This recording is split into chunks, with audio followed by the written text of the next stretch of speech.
see if we are live quickly. Okay. We are live. Greetings to all. This is Yoftahe Mulatu Gebru. እንዴት ከርማችኋል? Yoftahe Mulatu Gebru ነኝ ከቦስተን ማሳቹሴትስ። የዛሬውን ኮሙኒኬሽናችንን እንግዲህ በእንግሊዘኛም በአማርኛም እያደረግን ነው የምንሳተፈው።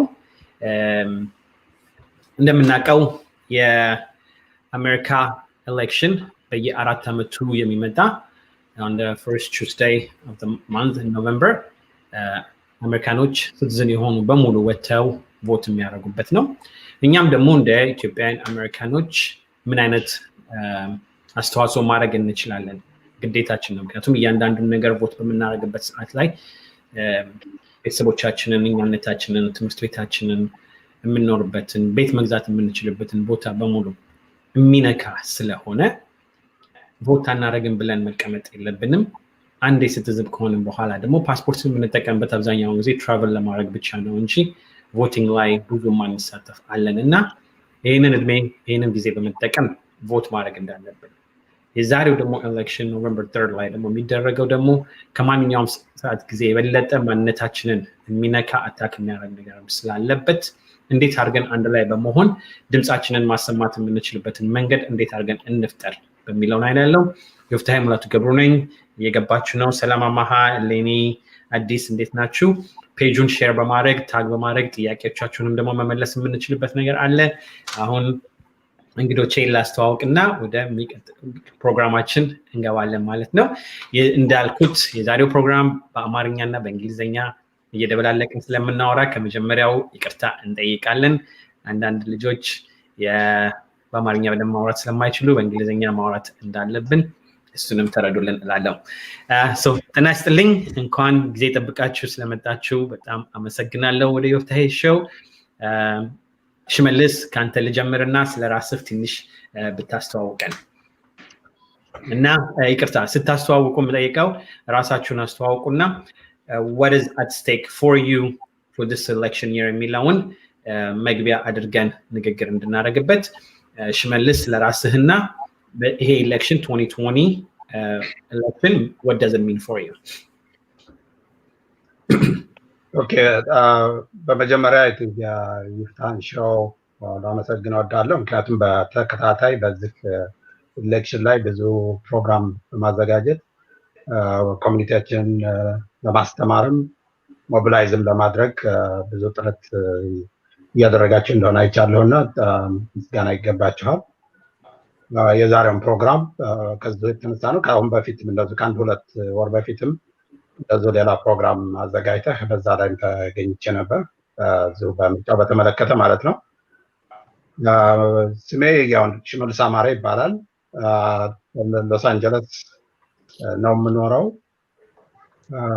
ይሄ ኤሌክሽን ከመቼውም ጊዜ የበለጠ ለሁላችንም ወሳኝ ኤሌክሽን ነው ብዬ አምናለሁ። ምክንያቱም እንደሌላው ጊዜ ኢሹ በዲሞክራትና በሪፐብሊካን መካከል በኮንሰርቫቲቭ እና በሊበራል መካከል ያለ ልዩነት አይደለም። እዛ ሀገር አሁን እየተነሳ ያለው በትራምፕ አድሚኒስትሬሽን እና በሱ አካባቢ ባሉ ሰዎች እየተነሳ ያለው እዛ ሀገር ዋይት ናሽናሊዝም ነው።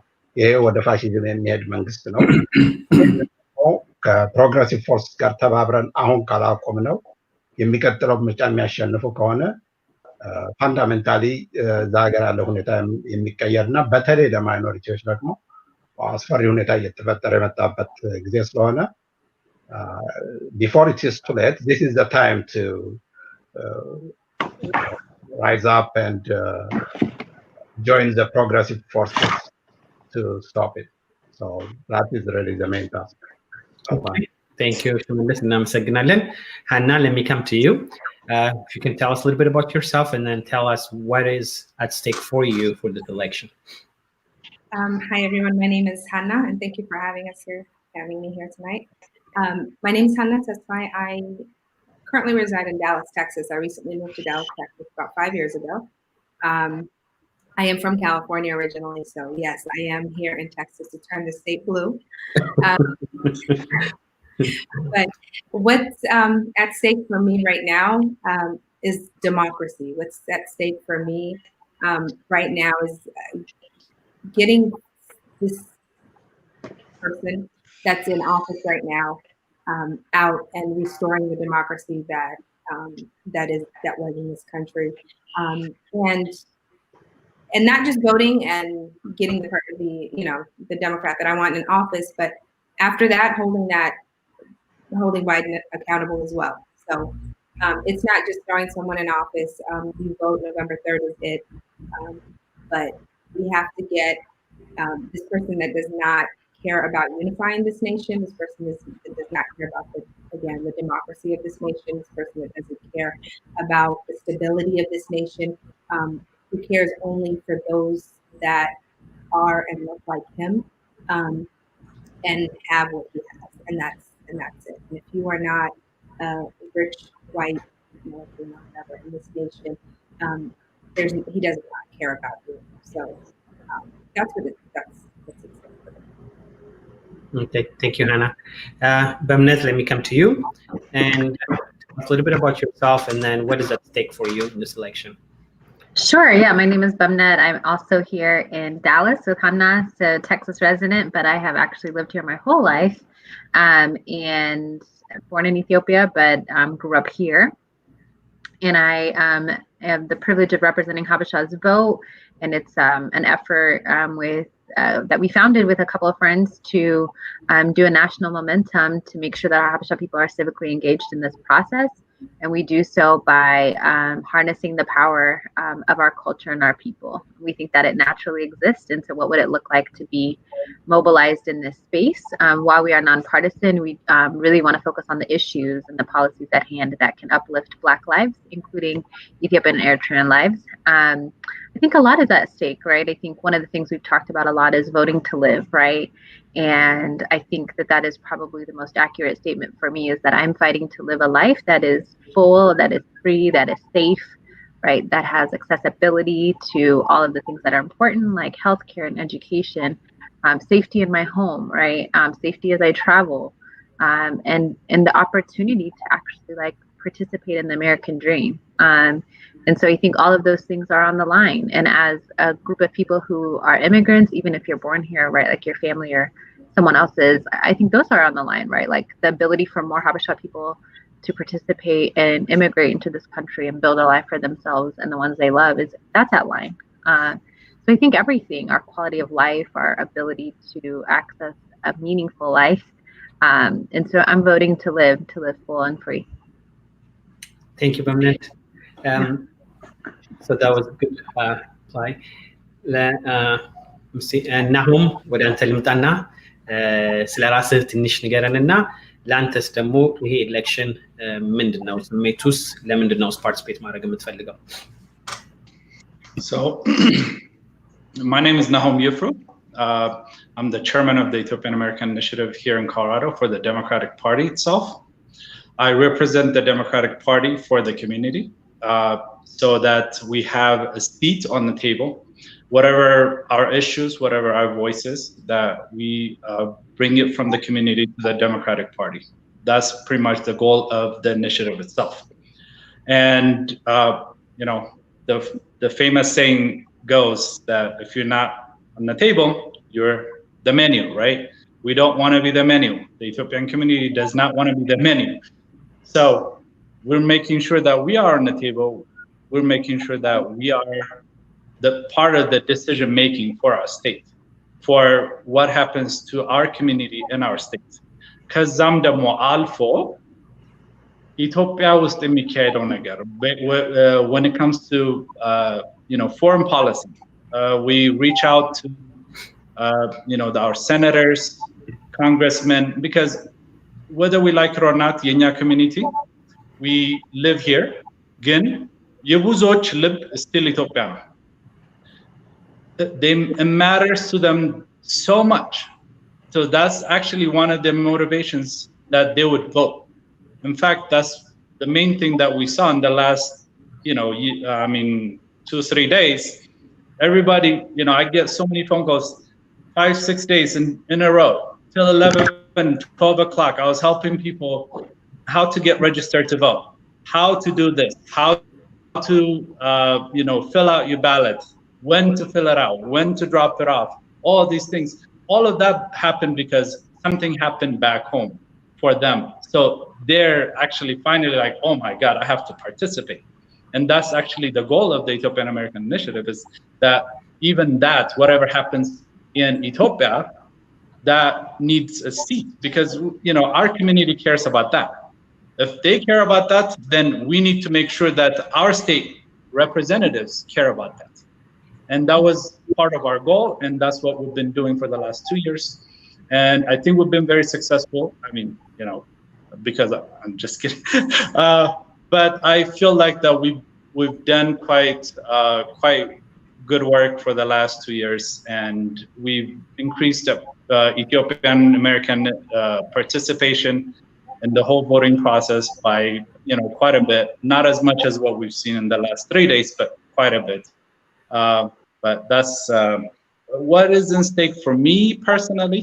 I have 2 beautiful, beautiful kids, and every time I think about the world that they're going to be living in, it just worries me. I'm a believer. I go to church, and I believe that the first commandment that God gave Adam was, ምድርን ተንከባከብ ብሎ ነው የሰጠው. And that is a big thing, take care of the earth. He created Adam and said, take care of the earth. And personally, that taking care of this earth, not polluting, not making, not like ayeru sibakal, minu sibakal, like this is the world that we're passing to our kids. And I don't want that to my kids. And that's at least what I'm doing, like Lenny personally. What I do also is almost a spiritual thing, that I'm obeying my God, my creator's orders, I guess. That's how I put it. Thank you. Thank you. I think ወደሚቀጥለው እንትኑ ጥያቄ ፍለሰርክ I want to share ቅድም ያነሳኸውን ቪዲዮን ከሁሉም ጋር give me 2 seconds to get it in. Of a lot of aid because they did it, and they will never see that money unless they adhere to the agreement. But they built a dam which stops water from flowing into the Nile, and you can't blame Egypt for being a little bit upset, right?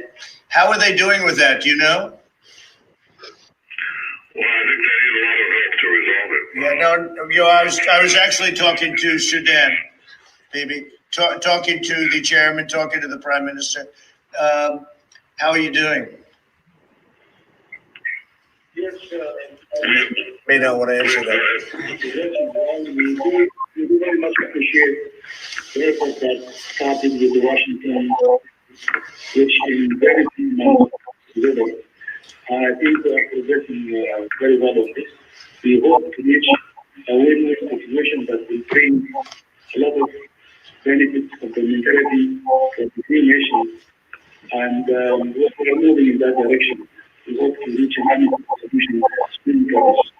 Yeah, if you would, because I had a deal done, and then they broke the deal, and they can't do that. They can't do that.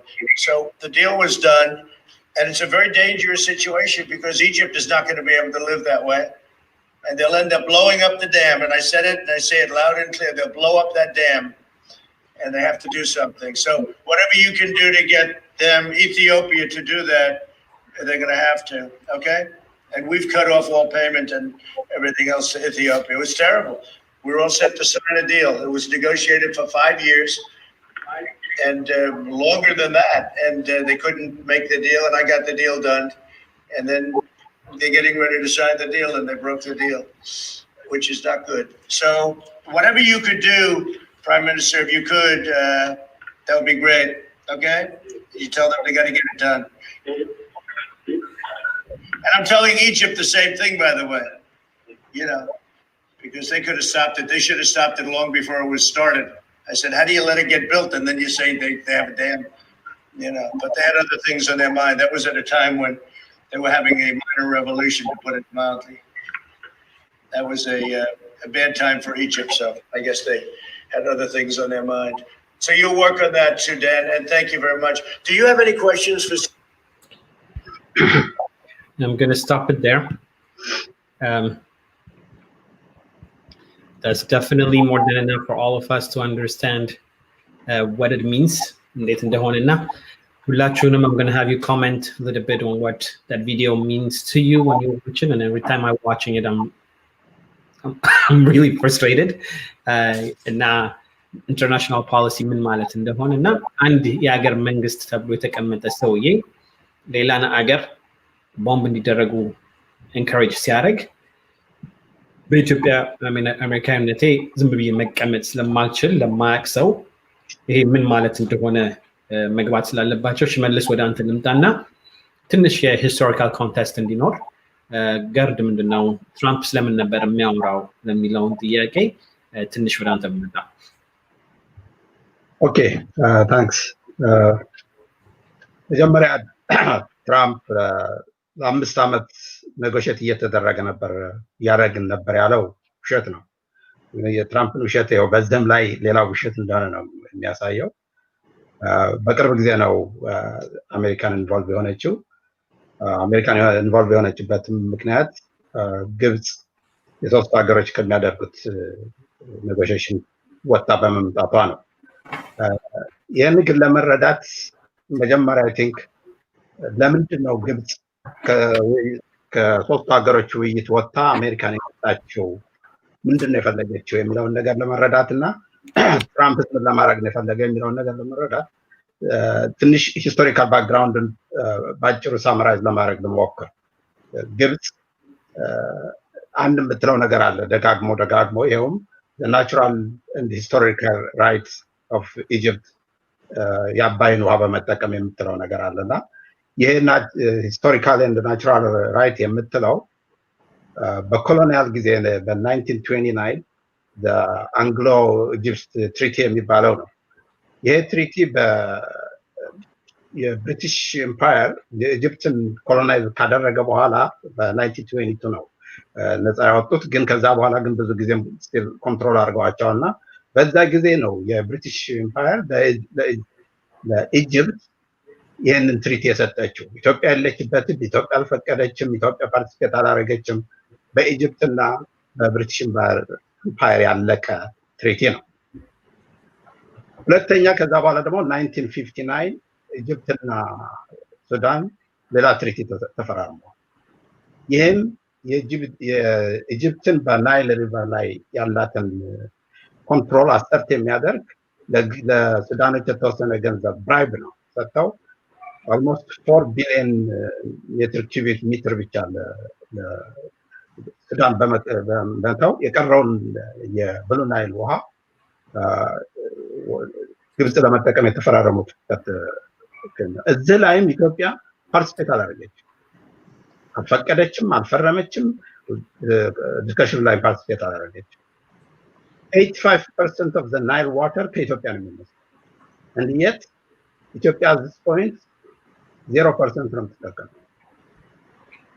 ባለፉት throughout Ethiopian history እያንዳንዱ ጄኔሬሽን እና መንግስት የአባይን የመጠቀም ፍላጎት አለው። ችሎታ ነው ያጣው። ችሎታ ስላጣና ሪሶርስ ስለሌለው አባይን መጠቀም ስላልቻለ የኢትዮጵያ ህዝብ በአባይ ላይ ሲዘፍን ነው፣ ስለ አባይ ሲዘፍን ነው። ይሄ ነገር ግን at one point መቀየር ስላለበት የኢትዮጵያ አባይን ለመጠቀም ፕላን ሲደረግ ተነስቶ አባይን ግድብ በመገደብ አባይን ማቆም ነገር አይደለም የታሰበው፣ ወይንም ግድብ መስራትም አይደለም የታሰበው። የመጀመሪያው ኤፈርት የተደረገው በ1999 ናይል ቤዘን ኢኒሺየቲቭ የሚባል በኢትዮጵያ መንግስት ፑሽ እና ኮኦርዲኔት የተደረገ በዛ ጊዜ ያሉትን ተፋሳሽ ሀገሮች በሙሉ የሚያሳትፍ ኔጎሽት ተደርጎ ሁሉንም ዊን ዊን በሆነ መንገድ ሁሉንም በሚያሳትፍ እንዴት አድርገን የዚህን የአባይን ሪሶርስ እንጠቀምበት የሚል ኔጎሽዬሽን ተጀመረ። that was 1999 ግብጽ ይህንን ኔጎሽዬሽን በተለያየ መንገድ እያፈረሰች ፑሽ እያደረገች ለ11 ዓመት ያህል አንድ ኮንክሉዥን ላይ ሳይደረስ ቀረ። መጨረሻ 2010 ነው ናይል ቤዘን ኢኒሺየቲቭ ፍሬምወርክ አግሪመንት የሚባለውን በ2010 ብዙዎቹ 6 ሀገሮች በተለይ ሲፈርሙ እና ሌሎች የመፈረም ሁኔታ ላይ ያሉ ያን ጊዜ ነው ግብጽ እና ሱዳን ከዛ አንፈርምም ብለው የወጡት። ይሄ ነው እንግዲህ 11 ዓመት ያህል ከተሞከረ በኋላ ነው 2010 ይሄንን ሲያደርጉት 2011 ነው ኢትዮጵያ ሬኔሳንስ ዳምን ለመገንባት ፕሮጀክት የተጀመረው 2011 ነው። 2010 ነው ከዛ ፍላውት ያደረገው። ይህ ፕሮጀክት 2011 ከተጀመረ በኋላም ኢትዮጵያ ግብፅን እና ሱዳንን በሚጎዳ መልክ ይህንን ፕሮጀክት ለመሳት አላሰበች። ኢንፋክት እንደገና ስለ ፕሮጀክቱ ቴክኒካል ሁኔታ፣ የዋተር ሪሶርስ፣ ኤንቫይሮንሜንታል ኢሹ ምናምን እያሉ ግብጾች ሲያነሱ ኢትዮጵያ ያደረገችው ምንድነው? ኦኬ ይህም ከሆነ ሌትስ ስተዲ ዘ ፕሮጀክት፣ የፕሮጀክቱ ኢምፓክት ምንድን ነው ይጠናና በሪፖርት ሌትስ አድሬስ ዞስ ኢሹ የሚለው ነገር ተመቶ ኢንተርናሽናል ፓናል ኦፍ ኤክስፐርትስ የሚባል 2 ከግብፅ 2 ከሱዳን 2 ከኢትዮጵያ እና ገለልተኛ ደግሞ ከፈረንሳይ እና ከዚህ ያሉበት እነዚህ 10 የሆኑ ኤክስፐርቶች ያሉበት ስተዲ ተደረገ፣ ተጠና። በዛ ሪፖርት ሲመጣ ይሄ ግድብ ቢሰራ ግብፅን ይጎዳል ወይም ሱዳንን ይጎዳል የሚል ሪፖርት አይደለም የመጣው። ግን የተወሰኑ ኢሹዎች አድሬስ ተደርገዋል። ቴክኒካል ኢሹ፣ ኤንቫይሮንሜንታል ኢሹ፣ የዋተር ሪሶርስ ኢሹ። ኢትዮጵያ እነዚህ ነገር በኢትዮጵያ በኩል ያለውን አድሬስ ለማድረግ ጆይንትሊ ደግሞ ሊሰሩ የሚችሉት የዋተር ሪሶርስ ማኔጅመንት ጥያቄ የኢትዮጵያ ጥያቄ ብቻ አይደለም፣ የግብፅም ነው፣ የሱዳንም ነው፣ ሌሎችም ተፋሳሽ ሀገሮች ሪስፖንሲቢሊቲ ነው። ያንንም አንድ ላይ እናጥና ተብሎ ያ ኔጎቲዬሽን ቀጠለ ለተወሰነ ጊዜና በ2015 አግሪመንት ኦፍ ዲክላሬሽን ኦፍ ፕሪንሲፕል የሚባለውን 3 ሀገሮች ተስማሙ። ሱዳን ላይ ይህንን ዲክላሬሽን ኦፍ ፕሪንሲፕል አግሪመንት ሲስማሙ በኢትዮጵያ ጠቅላይ ሚኒስትር ኃይለማርያም፣ ሱዳን አልበሺር፣ በኢጅፕት በኩል ደግሞ አሁን ስልጣን ላይ ያለው ሲሲ ናቸው የፈረሙ። ይሄ በዛ ጀምሮ እንግዲህ ኔጎሽዬሽን ቀጥሏል። ይሄን ዲክላሬሽን ኦፍ ፕሪንሲፕል ከመጣ በኋላ እንዴት መቼ ነው ስንት ዓመት ይፈጃል ለመሙላት ግድሙን ለመሙላት? በድራውት ጊዜ ምንድነው መደረግ ያለበት? ኮኦፐሬሽን ምንድነው? ዋተር ሪሶርስ ማኔጅመንት ኮኦፐሬቲቭ የሆነ በሁሉም ሀገሮች ላይ ምን አይነት ነገር መሰራት አለበት የሚለው ነገሮች በቴክኒካል ኤክስፐርትስ እየተወያዩ የሀገር መሪዎች እየተገናኙ ይህን ነገር አንድ ግብ ላይ ይደርሳል ተብሎ በታሰበበት ደረጃ ነው ግብጽ ይህንን ከዚህ ወካውት አድርጋ አሜሪካን የመጣችው። ለምን አሜሪካ መጣች የሚለው ጥያቄ ላይ እንደርሳለን። አሜሪካን የመጣችበት ምክንያት ትራምፕን አንደርስታንድ ከማድረግ ነው። በኦባማ አድሚኒስትሬሽን ጊዜ አልመጣችም፣ ከዛ በፊት በነበረው አልመጣችም። ግን አሁን ትራምፕ ትራንዛክሽናል ፕሬዚዳንት ነው፣ ለራሱ በሚያገኘው ነገር ነው እንጂ እዛ ሪጅን ላይ ያለው ጂኦፖለቲክስ ምንድን ነው፣ ሂስቶሪካል እንትኑ ምንድን ነው፣ የኢትዮጵያ ራይት አባይ ላይ ምንድን ነው በሚል ኤክስፐርትስ ያሉበት ውይይት አድርጎ ለማደራደርና ለማስታረቅ አይደለም። ለዚህም ትልቁ ማስረጃ ይሄ ነገር እውነት ቢሆን ይህንን ውይይት መምራት ያለበት ስቴት ዲፓርትመንት ያሉ ኤክስፐርትስ ናቸው። ለአካባቢው ታሪክና ለአካባቢው ፖለቲክስ እናውዛት የሚያውቅ ይሄ አይደለም የሚሆነው። የተደረገው ምንድን ነው? ትራምፕ ዋይት ሃውስ ውስጥ የሴክሬታሪ ኦፍ እንትን መጥቶ ትሬጀሪ የተወሰነ ብራይብ በማድረግ ኢትዮጵያን ኔጎሽዬት የሚያደርጉትን ወይንም ደግሞ ኢትዮጵያን መንግስት በተወሰነ $1 ብራይብ በማድረግ ይፈርማሉ ከሚል የተነሳ ለህዝቡም የሚያሳፍር ለኢትዮጵያም ደግሞ ሰልት የሚያናድድ አፕሮች ነበር የተሄደው። አይ ቲንክ በዛ አጋጣሚ ልንከብራቸውና ልናመሰግናቸው የሚገባው እዛ ኔጎሽዬሽን ላይ የነበሩት ኢትዮጵያውያኖች እና የኢትዮጵያ መንግስት በዚህ ካለመገዛቱ እና የኢትዮጵያን ከአድዋ ጀምሮ ያለ ነፃነት ኢንዲፔንደንስ መጠበቅና ከዛ የመጣ ፕራይድ እና ኩራትን ይዘው ኖ በዛ አይነት ኔጎሽዬት አናደርግም፣ በዛ አይነት የኢትዮጵያን ራይት በአባይ ላይ ልንሰጥ አንችልም ብለው ባካውት ማድረጋቸው ሊያስመሰግናቸው ይገባል። ትራምፕም ይሄንን ነው ትንሽ $1 ሰጥቶ የሚያገኘውን ብራይብ የሚያደርገውን ነገር ኢትዮጵያ ላይ ለመጠቀሙ ማግኘት ስላልቻለ ማይንድ የሚድል ኢስትን ጥያቄ አስታረቁ የሚለው ለተወሰኑ የአረብ ሀገሮች የጦር መሳሪያ ሰጥቶ ለእስራኤል ሌላ አድቫንቴጅ አሰጥቶ የፓሌስቲናን ጥያቄ ግን ሪዞልቭ ላያደርግ ነው አስታረኩ ይስፍላል። አሁንም ኢትዮጵያ ላይ ኢትዮጵያን ኢንትረስት ጠብቆ አይደለም ሊያስታርቅ የፈለገው። ባለስልጣኖች ብራይብ አድርጌ ለግብፅ እርዳታ አደርጋለሁ ከግብፅ የሚፈልገውን ነገር አገኛለሁ የሚል ትራንዛክሽናል አፕሮች ነበር። I'm glad it failed. አሁን ዛንቻም ሪሊ ያው የታወቀ የሃይ ስኩል ቡሊ የሚናገረውን ያህል ነው እንጂ ያን ያህል ኢትዮጵያን ታሪክ የሚያቋሽሽም የሚጎዳም አይደለም። ግን ይሄንን ንዴትና ይሄንን ብስጭት ኢትዮጵያኖች ወደ አክሽን መቀየር አለባቸው። ይሄን ንዴትና ብስጭት ወደ አክሽን ሲቀየር ማለት ትራምፕን ማስወጣት ተባብሮ ቮት ማድረግና አድሚኒስትሬሽኑን መቀየር የሚለው ላይ እንድንረባረብ የበለጠ እንድንነሳሳ አድርጎናል ባይ ነኝ። ከዛ በላይ ግን የሚያመጣው ነገር የሚኖር አይመስለኝ። That's good. And እህታለችን ልደት she said thank you Trump for uniting all Ethiopians ብላ ለጥፋ ነበር ልክ ቪዲዮ ሲወጣ እና I agree with you ልደት። እና ሃኒ ወደ አንቺ ልምጣ። When you watched the video, what did you feel? You're muted. You're muted. Yeah. Sorry about that. So initially when I watched the video, let me tell you first, I didn't have a huge background on the GERD project, except from the information that I had from my Ethiopian friends.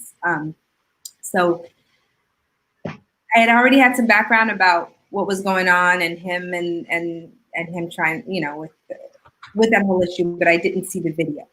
So the video comes on and I'm like, oh yeah. And then I hear him start talking about, you know, blowing up the dam and stuff. And I go, is this guy serious? But I don't know. I wasn't surprised by it. I think what I took from it for me as an Eritrean,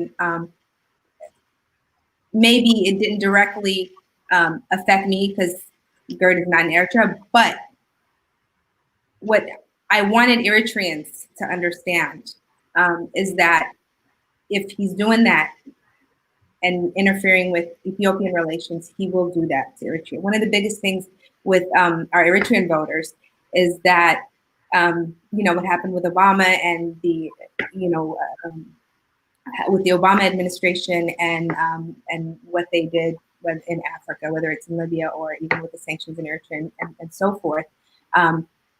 Their biggest motivation for being anti-democrat is that in this vote.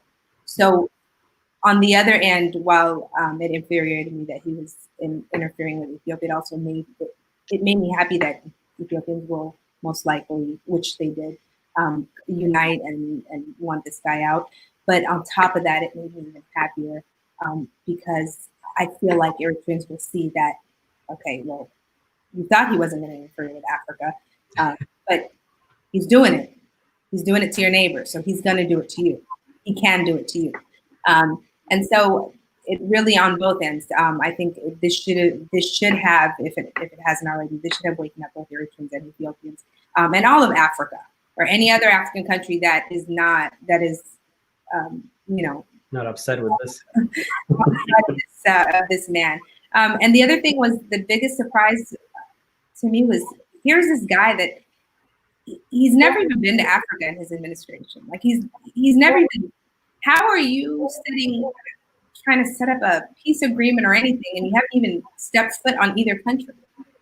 But yeah, that was my biggest takeaway again from that was just relief that it would open up a lot of Eritrean and Ethiopian.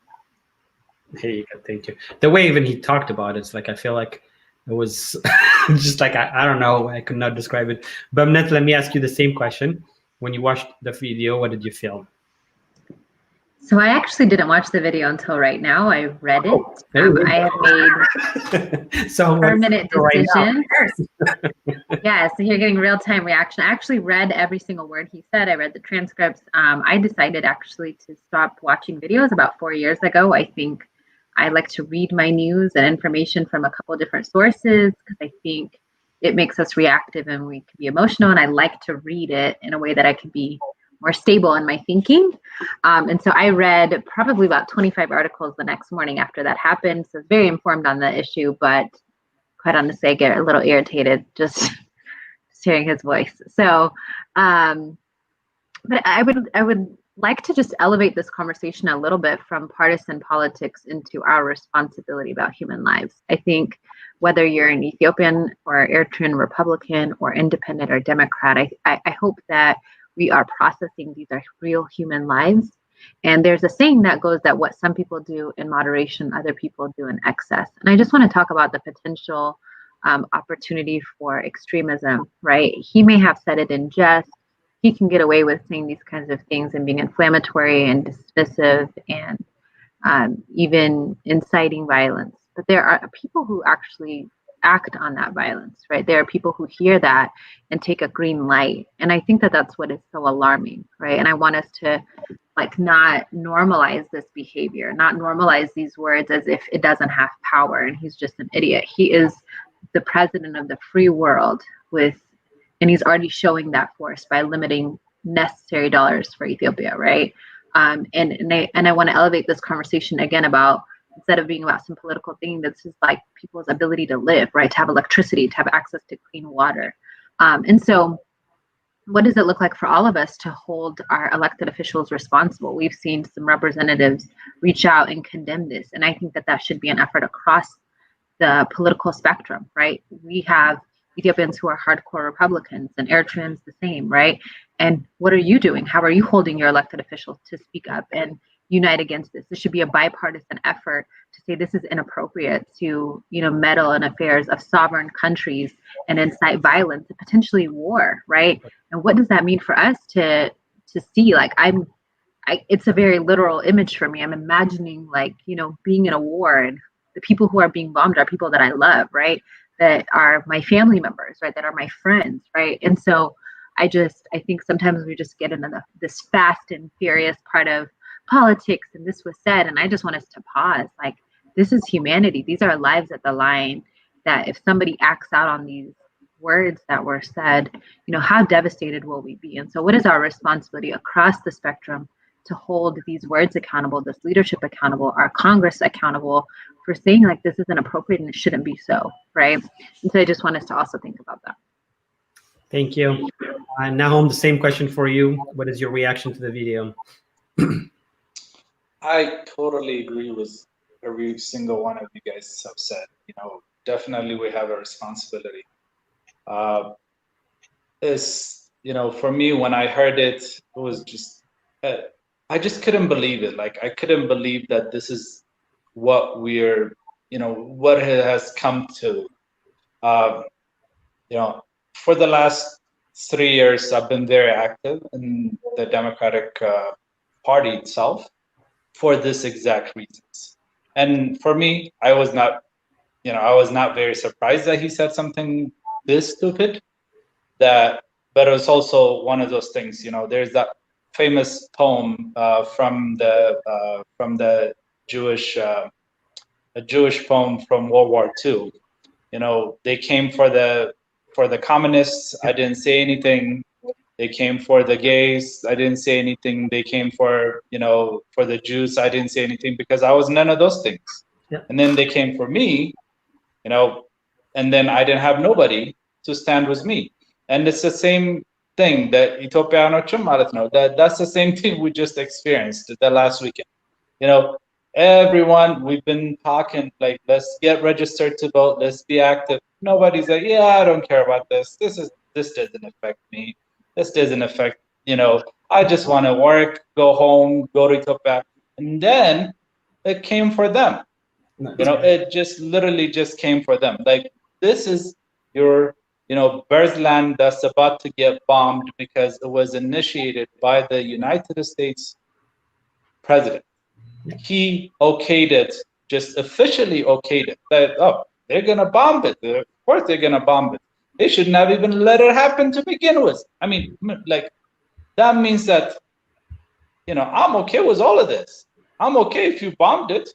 If you bombed it, I'm and anybody comes to me, I'm of course they shouldn't have done it. That's already excuse made. And completely, just unacceptable. And the first thing that we did, as constituents, we contacted our representative, Jason Crow. Amazing. He's here, Jason Crow, District 6, amazing congressman. He's been with the Ethiopian community from the beginning. And he was the first one to condemn this. The first one to take, to give a statement, because he said, this is unacceptable. I understand you. And we cannot let this happen. Every single politician should condemn this. And we've called on our senators. The Democratic Party has given out a statement immediately as well. I've given out a statement that's also published, and everyone condemned this, completely condemned this. The chairwoman of the Colorado Democratic Party, which is Morgan Carroll, she condemned it immediately. All of this because it was a coordinated effort. Like, because we are on the table. We're not on the menu, we are on the table because we're working to do these things. Because when we pick up the phone and say, Senator, we need this, and they answer, because we are organized. When we get organized, then our voices would start mattering. And it was just unbelievable that this happened. Again, it's like, at the end, it was not even shocking, because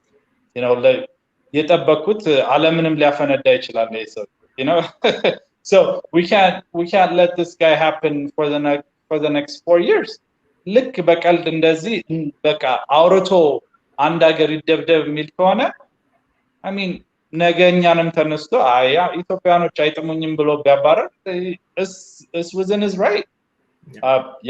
We're citizens, but there's so many things that he can do within his power to twist things to make sure that he would attack his enemies. And in a sense that he's already viewed as his enemies because we're poor and we're from the shithole country.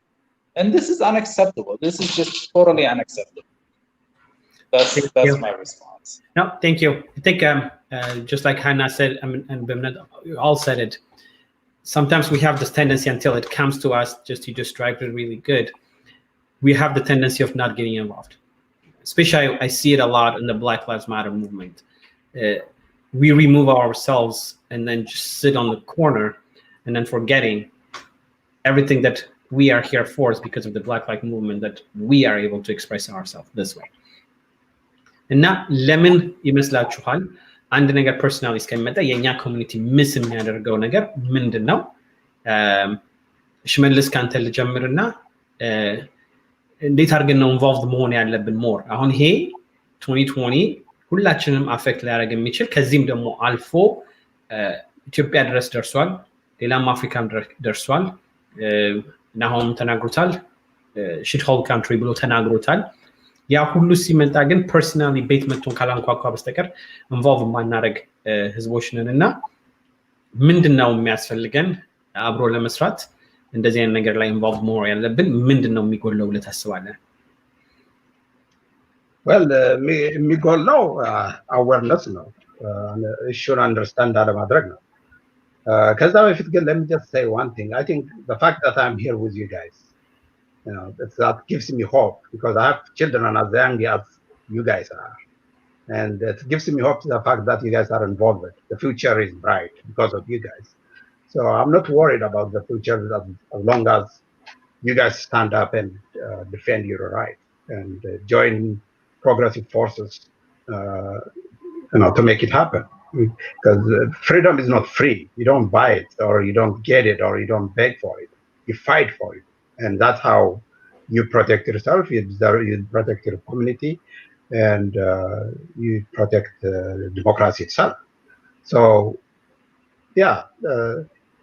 I think this, I understand what Nahom said, and also if that mentioned it, we shouldn't wait till we just are affected. We are not one issue voters. Everything that exists in this country and affect our life matters.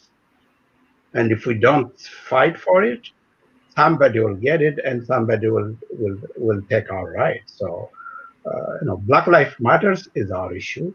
The justice reform is our issue. Education reform is our issue. Student loan is our issue. So there's no any issue that affect. It's not really Black Lives Matters is not it's ours. It's our children's issue. Education reform ቢደረግ ወጣቶቹ በስቱደንት ሎን ተይዘው የሚወጡት እና የሚያገኙት ስራ ስቱደንት ሎንን መክፈል አለመቻላቸው it is our issue እና በዚህ ሁሉ ነገር ስናየው I think ትልቁ ነገር አዌርነስ ነው። አዌርነስን በተለይ ያንግ እንደናንተ ያለው ይሄን ነገር ኃላፊነቱን ወስዶ ቤተሰብን ማስተማር፣ ኮሚኒቲን ማስተማር፣ ኦርጋናይዝድ ማድረግ ያንን ስራ ይጠይቃልና አንድ ኢትዮጵያ ስትነካ ብቻ መነሳት የለብንም። በተለይ እዛ ሀገር ነው ብዙዎቻችን ብዙ ዓመት ኖረናል። ወልደን እናንተን የሚያክል ልጆችን አሳድገናልና ግን የኛ አይደለም ብለን የምንቀመጠው አይደለም። አፌክት እያደረገን ያሉን እሺዎችና ኢንቮልቭድ መሆን ያስፈልጋል። ፓርቲሲፔት ማድረግ ያስፈልጋል። በአንድ ግለሰብ በሁለት ግለሰብ የሚሰራ ነገር አይደለም። እያንዳንዱ ሬስፖንሲቢሊቲውን ማወቅና የራሱን ሮልና ሚና መጫወት አለበት። Hannah, a similar question. Why is it like we dissociate or we just pick and choose when to get involved? So, yeah, it's I think that you said, what is it in the Ethiopian community or the Habesha community? I think we completely, well, I don't want to say we, but most Ethiopian American people completely disassociate themselves from the whole voting process, period, unless simply because their mind is just back home. They're worried about issues that are back home, and they're in America to work and live their life, and that's it, and they feel like nothing affects them at all. And so I feel like we completely disassociate ourselves from everything, but the biggest thing, as we said, everything is our issue. Black Lives Matter for sure is our issue. It is not, we are Black. We are about as Black can be. And I may, I think we should be the first ones to see that. We should be the first ones to see that racism exists in this country, right? And the reason I say that is because as a Habesha person, when I was younger, or even like at work or whatever it was, there were many instances where I saw racism occur to the person next to me, where I may have been placed on a slightly higher pedestal because I wasn't Black in their eyes. But at the end of the day, if the Black American isn't next to me, I am Black in their eyes. So I think that's what we have to understand.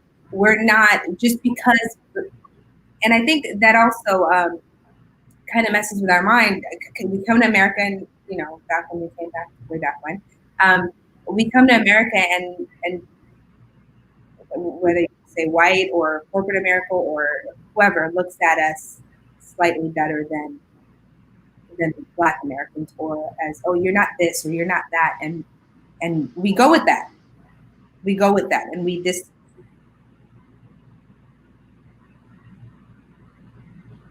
You there? Standing next to them at a job position, if we're not standing next to a Black American at, for applying for college or whatever the case may be, we are Black when we stand alone. So we need to understand. Yeah, I think that's a very good point.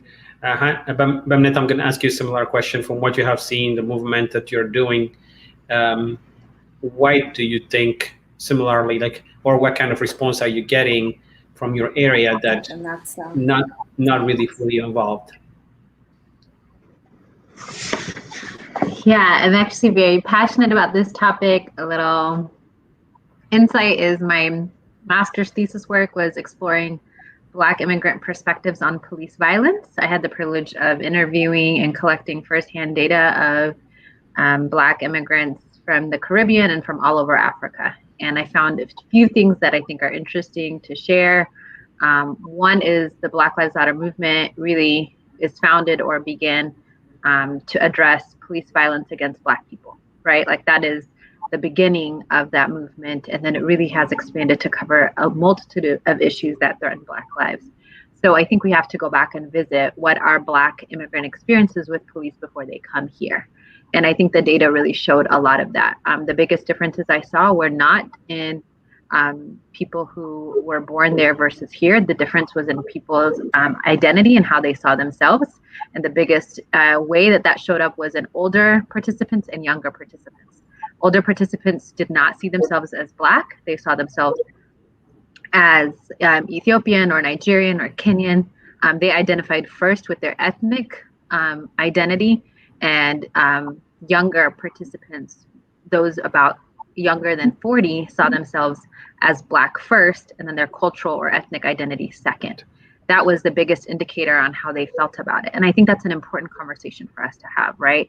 Both of those things are true. We have an identity in our ethnic roots and culture and language and customs, and we also have an identity in our race, right? Like, and so how do we use those things to strengthen our solidarity for one another instead of using them as resources to divide?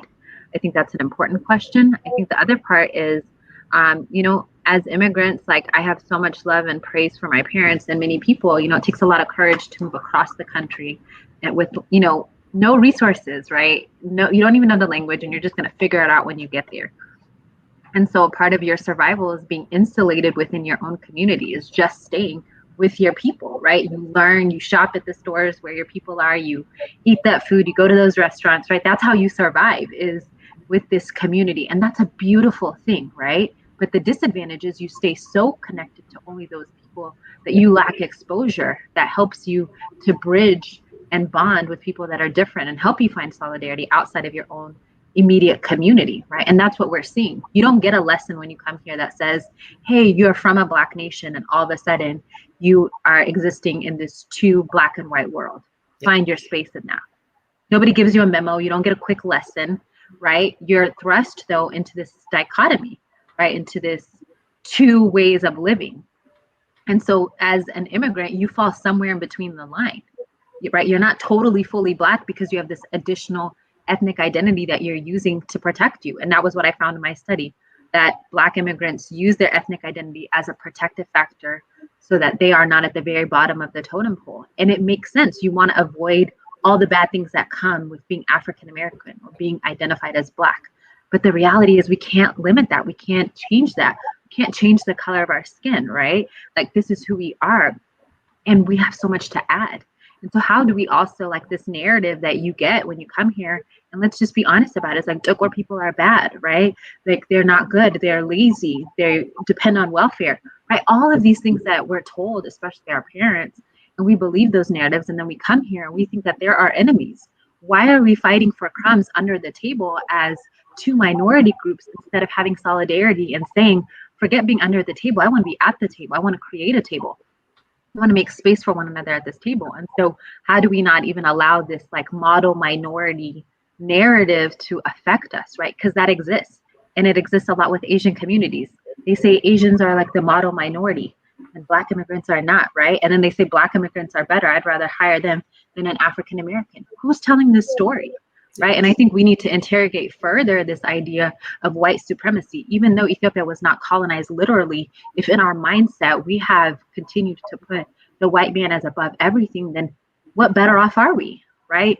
And so we have a legacy to protect as being a free country, to say we're also liberated in our mind. And that looks like valuing our people first, right? I went back to Ethiopia now 10 years ago, and I remember being at a restaurant and I was excited. I was like, I'm going to Ethiopia. This is my homeland. These are my people. And I was not treated well in the service industry. And the white, visitor was. And I was like, even in Ethiopia? And then they mask that and they say, well, Ngada, like, we serve Ngada. Like, we're a hospitable community. We want to like treat foreigners well. But it was more than that, right? And so until we can address some of these narratives that have perpetuated and been instilled within ourselves, I don't think we can get to other issues like identifying with Black Lives Matter. But I think Shamala said it so well, right? The reality is you are Black. And I think there's an important area we're not talking about, how many young Black men and women, immigrants, are being killed by police too, right? Nobody is saying, hey, you're Ethiopian, you're Kenyan, I'm gonna spare you, and you're born in America in Michigan, and I'm gonna kill you. That's not what's happening, right? And so I think we have a responsibility to say, to Nahum's point earlier, do we need many Black immigrants to die for us to see police violence as an immigrant issue? Right? Do we have to touch the fire to know that it's hot? Do we need to lose lives to say, like, I'm gonna be a part of this? And I think it's scary because it could be any one of our kids, right? And so why do we have to see that to know that this is true, to know that this is unfair? And one of the things I just want to give, credit to older people is police experience back home is negative primarily, right? And so I know that our parents have that memory in their mind, right? Like one of the participants said, in America, the police, they help you change your tire. If you have, something bad, they'll come jump your car. Back home in my African country, they only do bribes. And if the police are interacting with you, you'll be lucky if you're alive. That's an important context, right? So most African or Black immigrants have avoided police in their home state because it is corrupt, right? They are not there to help you. So they have the same fear in participating with police at all. They just want to mind their business and, keep their head down, make their money, send their kids to school. Unfortunately, you can't do that because those things interfere in our lives. And so how do we have the courage to step back and participate in that? And so absolutely, Black Lives Matter is an important issue. We are Black racially, even if we're ethnically different. And if not for ourselves, for our children. And how do we, especially older, Ethiopian Eritreans, put aside our experiences that happened prior to this, immigrating here with police, to have a different view on engaging, police here differently. And so I think it's important, and I think the more solidarity we can have with one another, and I also think we owe it, right? The Congressional Black Caucus fought for Black immigrants to be able to immigrate here. That's facts. That is an important narrative. That is truth telling, right? So Black people were for us before we got a chance to come here. Right? So where do we begin to mend and restore and have solidarity with one another? And if we can really stand in the gap on police issues and other things and say, I'm going to be the difference for Black people there, man, and what would it look like for Black people to stand on immigrant issues with Black people like they are right now, right? And so I think we have a lot to gain. I think all the topics that we're raising by itself can be a whole show in itself. So we will definitely discuss that. Now, I know you are involved deep down, trying to recruit, trying to have people get involved. So what is one of the challenges that you see people not wanting to get involved until something really, really happened to them? You mentioned it earlier. So what do you think, from what you have seen, why that separation that you, or not wanting to get involved? So, for the last 6-7 years, even 10 years, we've seen the Ethiopian American community get together and affecting change back home. That's one of the big things that we've noticed. And Colorado actually was the big part of that. Colorado, like how we were organized. We had Mike Kaufman, it's a very famous name in the Ethiopian diaspora. He's a Republican. He was one of the guys that went after, the hearts of the Ethiopian community. Everybody embraced him. If you search Mike Kaufman, Congressman Mike Kaufman, you see, የሀበሻ ልብስ ለብሶ ነጠላ አርጎ ምናምን, the church እንደዚህ ሲያጨበጭብ ምናምን, that's what you see. And that actually, one of the biggest things that affected how the U.S. viewed Ethiopia and East African policy was actually affected because of that. And all of that is because we were organized. All of that was because we actually got organized, got this guy in. And great job for some of our community leaders. I want to give a shout out to, the Taste of Ethiopia group, Nevayu, the churches that did a great job in, making sure that these people had a platform to speak to our community. Because, if we don't give them the platform to speak to our community, how do they even know that we exist? Yeah, sometimes they have to see with their own eyes that we even exist, right? And that's part of what the churches did. You know, they brought them to us, and you know, they saw the community. And at the end, the fruits of it was that, you know, like whether we admit it or not, that Mike Kaufman was instrumental in making sure that the last, I don't know how you guys feel about this, but the last government, you know, was changed. And, you know, the TPLF government was brought down because of all these efforts. And it's because of how we organized. And I want to go back to, you know, how, like, the challenges when it comes to Ethiopians and actually, like, bringing it. So as a Democrat, you know, this is part of our job to make sure that, you know, who is registered to vote, how many of you know, Ethiopian Americans are actually registered to vote. One big thing is, like, Ethiopians, we all have a common name. There is no Abebe that is from Croatia or from anywhere. Abebe is only from Ethiopia. That's only Ethiopian, right? So because of our names and how unique our names are, that we are actually able to find out, like, how many people are actually registered to vote. And you know, we have seen how many people are actually, like, you know, from all the churches every Sunday, from the gatherings, we've estimated, you know, 40 to 50 or 60,000 Ethiopians here in Colorado. But when we looked at how many actually are registered to vote, it was very disappointing. And this is official business, mind you, that I'm like, wow, we have quite a lot of work to do. That we have got to get everyone to get registered to vote. And then when, you know, the other big challenge is that Ethiopians, you know, the older versus the younger. So the young, very woke, you know, understands the issues, understands what is happening around them, understands how the government actually works, how, you know, local government versus federal, and how we interact with all of that stuff they understand. When it comes to the older generation, they don't even want to understand. They don't even, you know, that's actually, like, part of registering to vote. It is a big thing in the Ethiopian American. You know, one of the things that we did was, like, we asked permission to go get people registered to vote when they become citizens. And guess what? Nobody wanted that. Like, all the other races were so excited to get registered to vote. Not Ethiopians. No. They felt like that, you know, if they actually put themselves in politics, that they feel like that now they're responsible. Because in Ethiopia, politics is bad. Yeah. You know, politics might even cost you your life. Like, that's how they have seen it. That's how they were raised. You know, ቀይ ሽብር, ነጭ ሽብር, all of these things, historyum ስንመለከት ማለት ነው. Like, people have seen people being killed.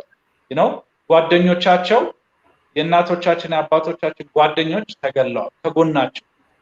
ክላስ ተቀምጠው ነጭ ሽብር፣ ቀይ ሽብር ተብለው ከክላስ ውስጥ አውጥተው መንገድ ላይ አውጥተው ገለዋቸዋል. All of these things, that's how they, and not register arg ስትለው, that's the first thing that would come to their mind.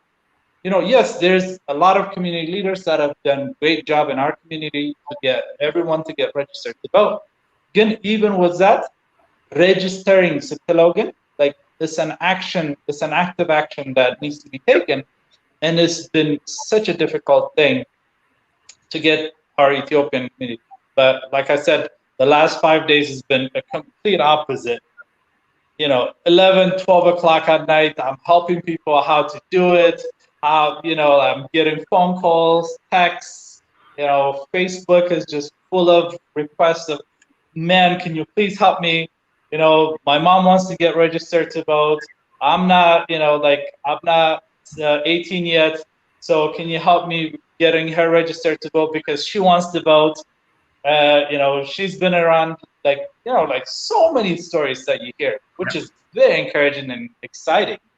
But it's, you know, for the last however many years, we've tried our best. We've done a great job, and but not like how not like how it has been. Just to add on a thing that you guys said earlier about Black Lives Matter. It really ties into what Shimalis was saying earlier, that it's the fact that we are Black that even that's why we even got treated like this by Trump. The fact that we are Black is the cause of all of this as well, in a sense. And if we don't create an ally with the Black community here, then we will fall alone. Like, we will be alone.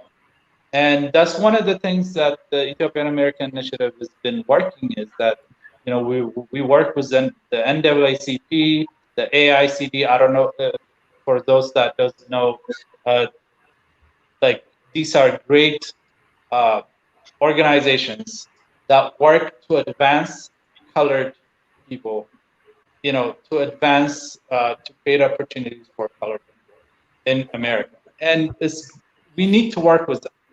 እኛ አብረናቸው ካልሰራን then ብቻችንን, like, no matter how much we work, like, ቁጥራችን limited ነው. Like, we think that we're so great and all that, but it's like, at the end of it, like, effectaችንም ትንሽ ነው. But if we create an ally with the African American community here, that our effect becomes even bigger and even larger than that. And that's one of the things that we've been working on. And we have great relationships with the African American Initiative here, with the African American and the NAACP. Omar Montgomery, he ran for mayor this last a year ago. 2 years ago. Wow. And he did a great job. We backed him. And these are local stuff, running for mayor. Again, this is part of how we build the bridge between all of our communities.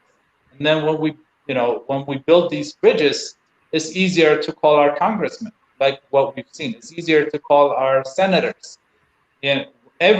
Anything that happens, የተጻፈ ነገር, it always helps.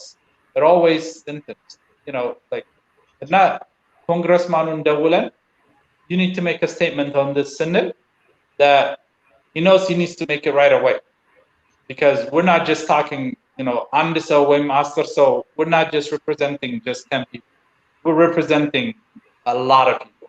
It's not just the 30,000 Ethiopian Americans, but also the other 250,000 African Americans added with Ethiopian Americans. That's who we're speaking to. And this colonial stuff, like, hey, like, colonial treaty is literally what's making us, go through this. Like, አባይን አትካፈሉ የምንባለው, like, census on ሁላችንም ሞልተናል. We've all filled out the census. That Egyptians are not considered Black. Yep. According to the census, they're not considered Black. They're not considered African American, even though they are actually from Africa. They're actually considered Caucasian, white, and that is unacceptable. Like, I mean, for me, that Trump, the Republican Party, sided completely with the whites. That's what it shows. Like, that's it. So, anyways, I made it too long, but that's what I see. Okay, divide and conquer. It's always been a great politics for anybody that has used it. ሁላችንም እንግዲህ ዩናይት ሊያደርገን የሚችል አንድ ቪዲዮ ያየሁት አለና I want to share that video with all of you and the viewers. Let me bring it, and then we'll discuss a little bit more about it too. Good evening. Ella Baker, a giant of the civil rights movement, left us with this wisdom: give people light, and they will find the way. Give people light. Those are words for our time. Just a week ago yesterday, It was the third anniversary of the events in Charlottesville. Close your eyes. Remember what you saw on television. Remember seeing those neo-Nazis. Remember seeing those Klansmen. Remember coming out of fields with lighted torches, veins bulging, spewing the same anti-Semitic bile heard across Europe in the 30s. Remember the violent clash that ensued between those spreading hate and those with the courage to stand against it. Remember what the president said when asked? He said there were, quote, very fine people on both sides. It was a wake-up call for us as a country. And for me, call to action. People killing, people dying, children hurt and you hear them crying. Can you practice what you preach? And would you turn the other cheek? Father, Father, Father, help us. Send some guidance from above. These people got me questioning. Where is the love? What's wrong with the world, mama? People living like they ain't got no mamas. I think the whole world's addicted to the drama, only attracted to things that bring the trauma. Overseas, yeah, we trying to stop terrorism, but we still got terrorists here living in the USA, the KKK. I can't believe they're still hating blacks today. Cause if you only have love for your own race, then you only leave space to discriminate. And to discriminate only generates hate. And when you hate, then you're bound to get irate. Yeah, madness is what you demonstrate. And that's exactly how hate works and operates. Man, you gotta have love to set it straight. Take control of your mind and meditate. Let your soul gravitate to the love. People killing, people dying, children hurt and you hear them crying. Can you practice what you preach? And would you turn the other cheek? Father, Father, Father, help us. Send some guidance from above. These people got me questioning. Where is the love?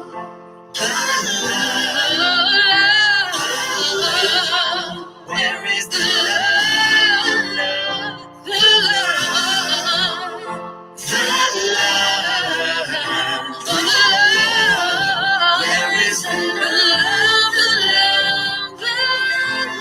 So the question for us is simple. Are we ready? I believe we are. We must be. We can choose a path of becoming angrier, less hopeful, more divided, a path of shadow and suspicion, or we can choose a different path and together take this chance to heal, to reform, to a path of hope and light. This is a life-changing election. This will determine what America is going to look like for a long, long time. Yes, it is. Character is on the ballot. Compassion is on the ballot. Decency, science, democracy. Yeah. They're all on the ballot. Who we are as a nation, what we stand for, most importantly, who we want to be. That's all on the ballot. And the choice could not be more clear.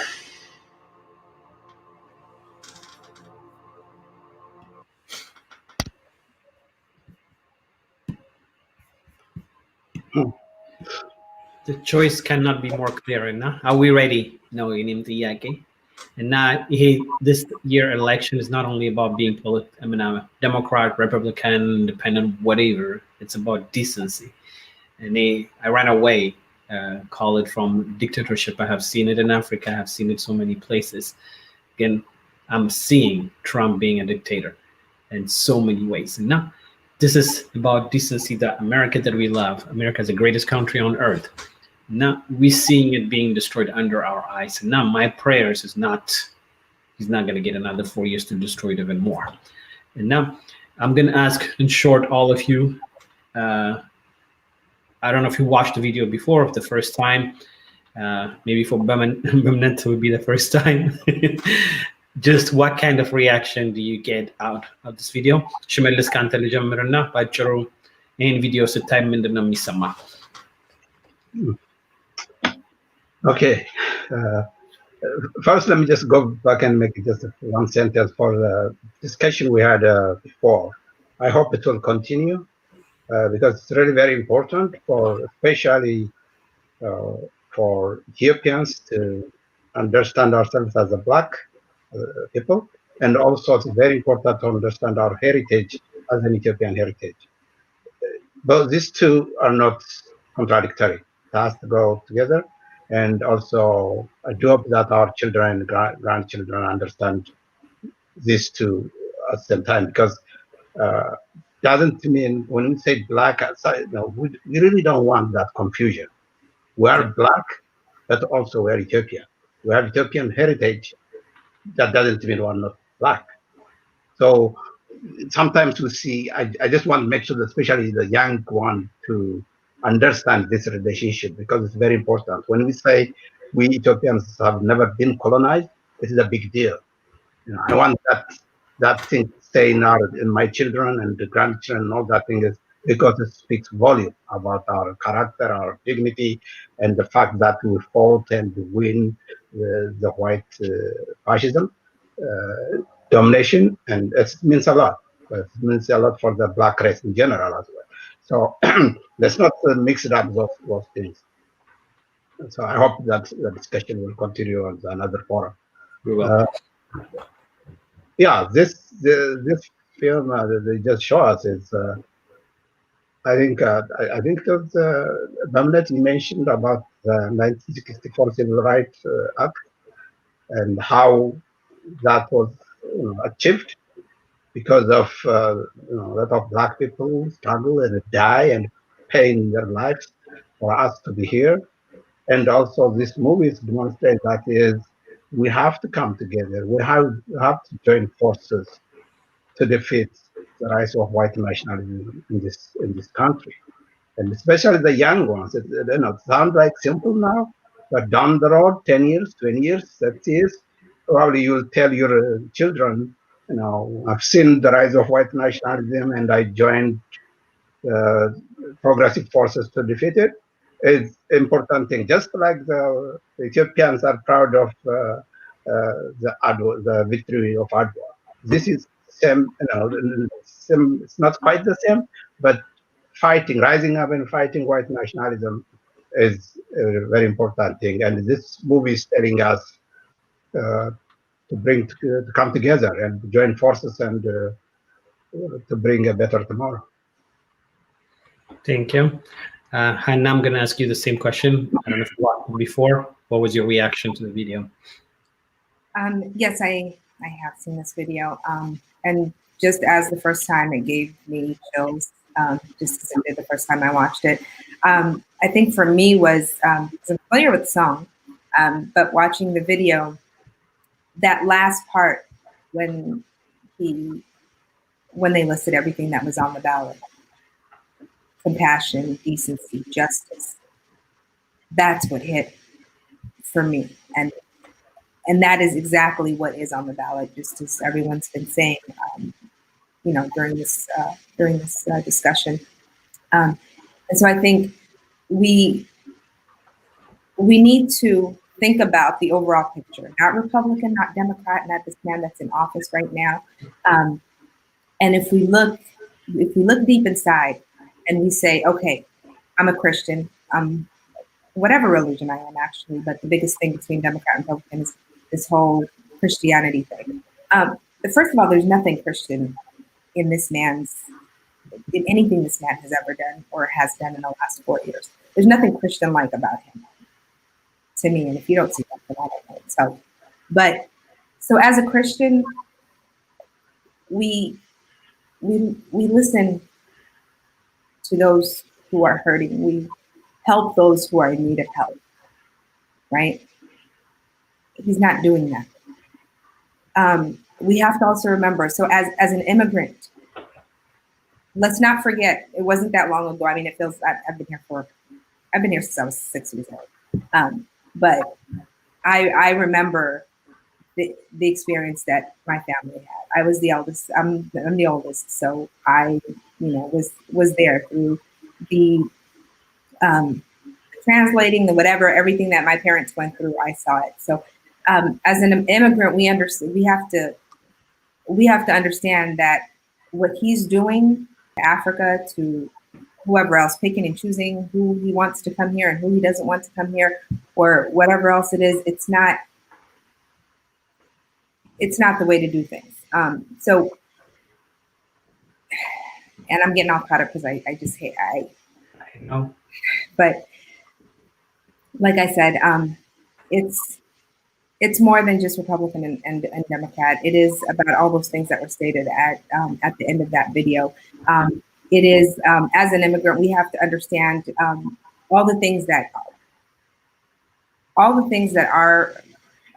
our family had, whether it was on welfare, we were on Medicaid, we were on public housing. All those issues may not be our issues anymore because our parents and our families have gotten out of that, but they were our issues when we came to the United States. Exactly. And they are the issues of people who are the newcomers that are coming into the US now.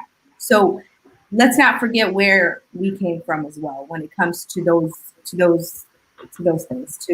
Just because we're not in public housing anymore and we're not in on Section 8 anymore does not mean that we weren't.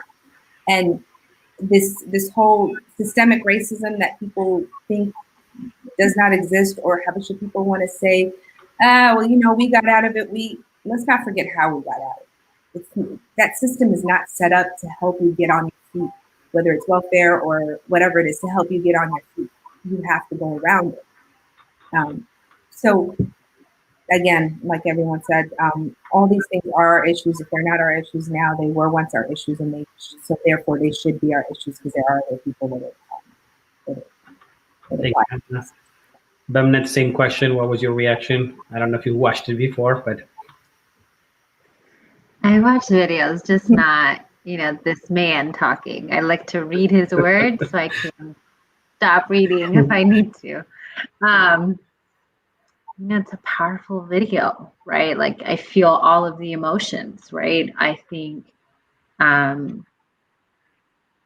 there's an important quote. I was actually looking it up while Hannah was talking, and it reminds me of that. It's by Asada Shakur that says, "It is our duty to fight for our freedom. It is our duty to win. We must love each other and support each other. We have nothing to lose but our chains." That's what I think about. I think that is what the essence of this video means to me. Right? It is our duty to fight, and it is our duty to win. And it's a fight. I think we're beyond politics as usual. We're beyond the normal way of things. There's so much at risk, and it is literally people's lives in the balance. And so for me, I'm just like, I'm tired. I have done so many events. We've registered voters. We've phone banked. We've done town halls. And when I remember this, I'm just like, I feel as if I didn't do anything and I didn't do enough, and I'm ready to go do more, right? And I hope that that's the emotion it evokes in all of us, is we have a duty to fight and we have a duty to win, right? Because there's everything to be lost and there's everything to be gained, right? And so I think sometimes, especially in this climate, we're focused on what we are against, but what are we for? What are you for? What is your values, right? What is important to you? Is it fairness? Is it access to education, health, justice?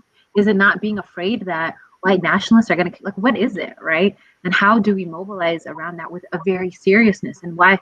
And how do we not leave this to 10, 20% of our population to do it?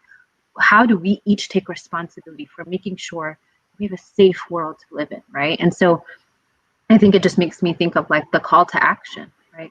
What are you going to do? What will you do above and beyond what you're already doing right now between now and election day? How will you commit to doing more, right? If you've already voted, awesome. How will you help other people vote?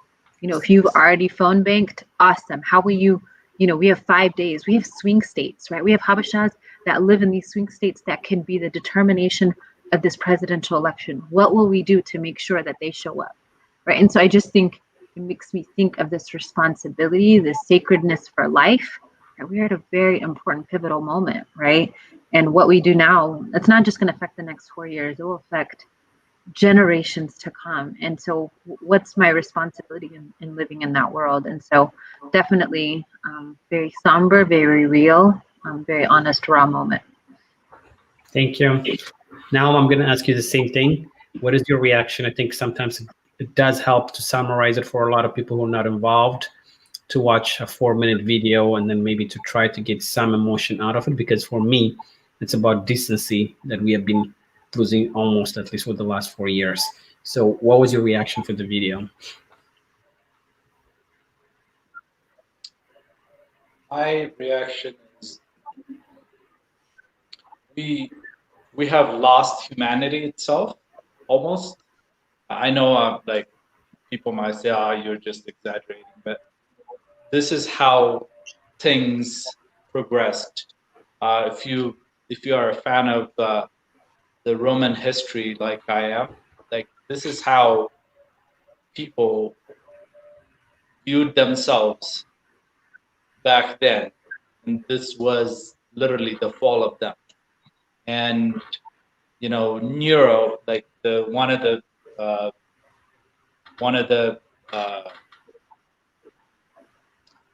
leaders of Rome, he was just like Trump. I mean, he was just belligerent. He would do whatever he wants, however he wants, did not care about, you know, he's actually kind of famous. He's also in the Bible. He's the one that got Paul killed, the Apostle Paul. And Nero, he was just like that. He just did not care for what, you know, what everything, like what everything meant. You know, Rome had democracy. Rome had everything. And because of Nero, that Rome was divided into four. Because this guy was just completely out of control. Right after his rule, Rome was divided into four. And in a sense that you can see that, like, you know, when you embrace this kind of leadership, then we are almost at the edge of an empire falling. If we continue this way, then the next step is, you know, a civil war, a world that is completely divided and wars waged against each other. Like that is the humanity, like you said, like the human beings, the human lives that could be lost because of such, you know, such things like this. That when people embrace cruelty like this, you know, just because that, you know, he's given it to those Democrats, you know, like that's the biggest thing that, you know, why Trump was so famous. That, sorry, I gotta say bye to my daughter. I have to tell her good night. Good night, Mama. I love you. So that is just that's what is at stake, and it's almost unacceptable that we can't let this happen on our watch. At least when we can help it. Like when we can help it, we have to do something.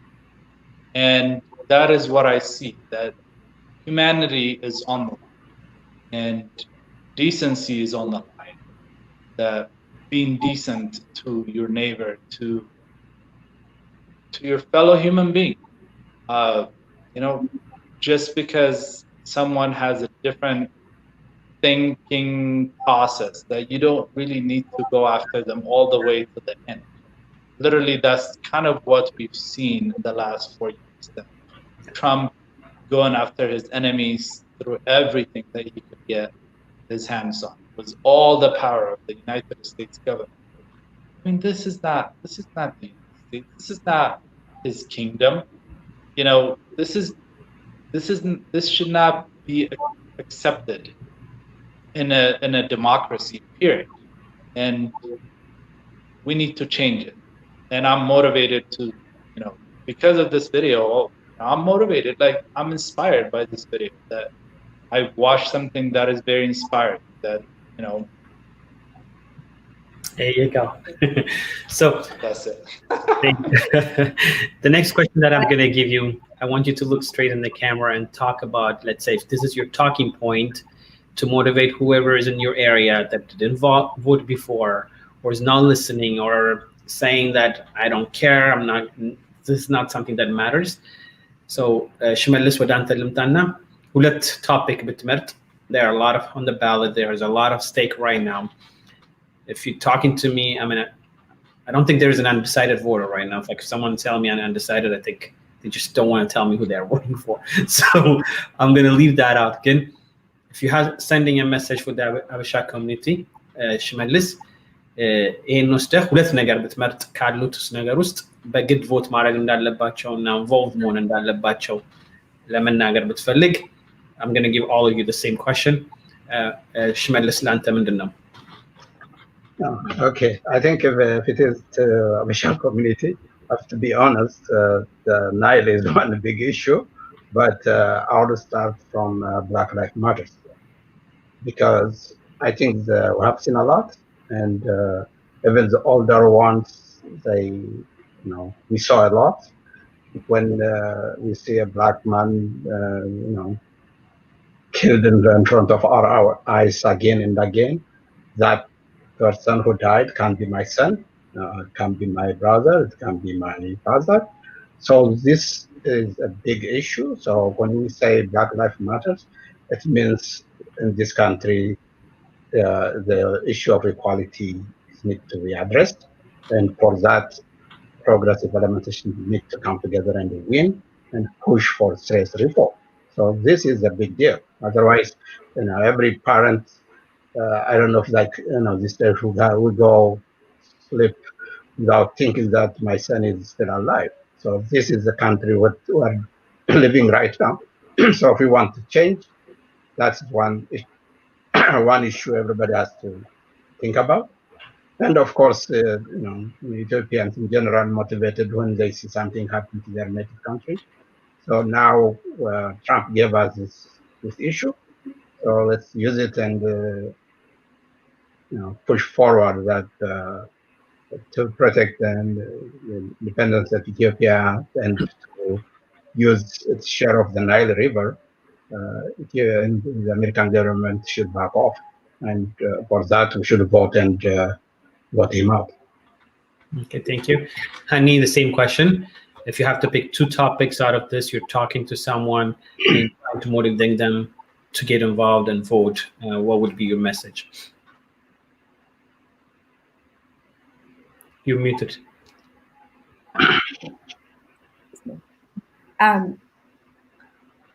The issue of Ethiopia and GERD, I want the whole Africa to understand that it's an African issue. It's not just an Ethiopia issue, especially my Eritrean brothers and sisters. It's not just an Ethiopian issue. It is an African issue. It's a world issue. But as Africans, since I'm talking to the Habesha community right now, it's an African issue. Again, back to Black Lives Matter, that is our issue as well. Because like Nahum stated earlier, we will stand by ourselves on our issues if we do not stand with others or who we think are others in their issues. Even though, like I said before, Black Lives Matter is our issue as well. We are Black.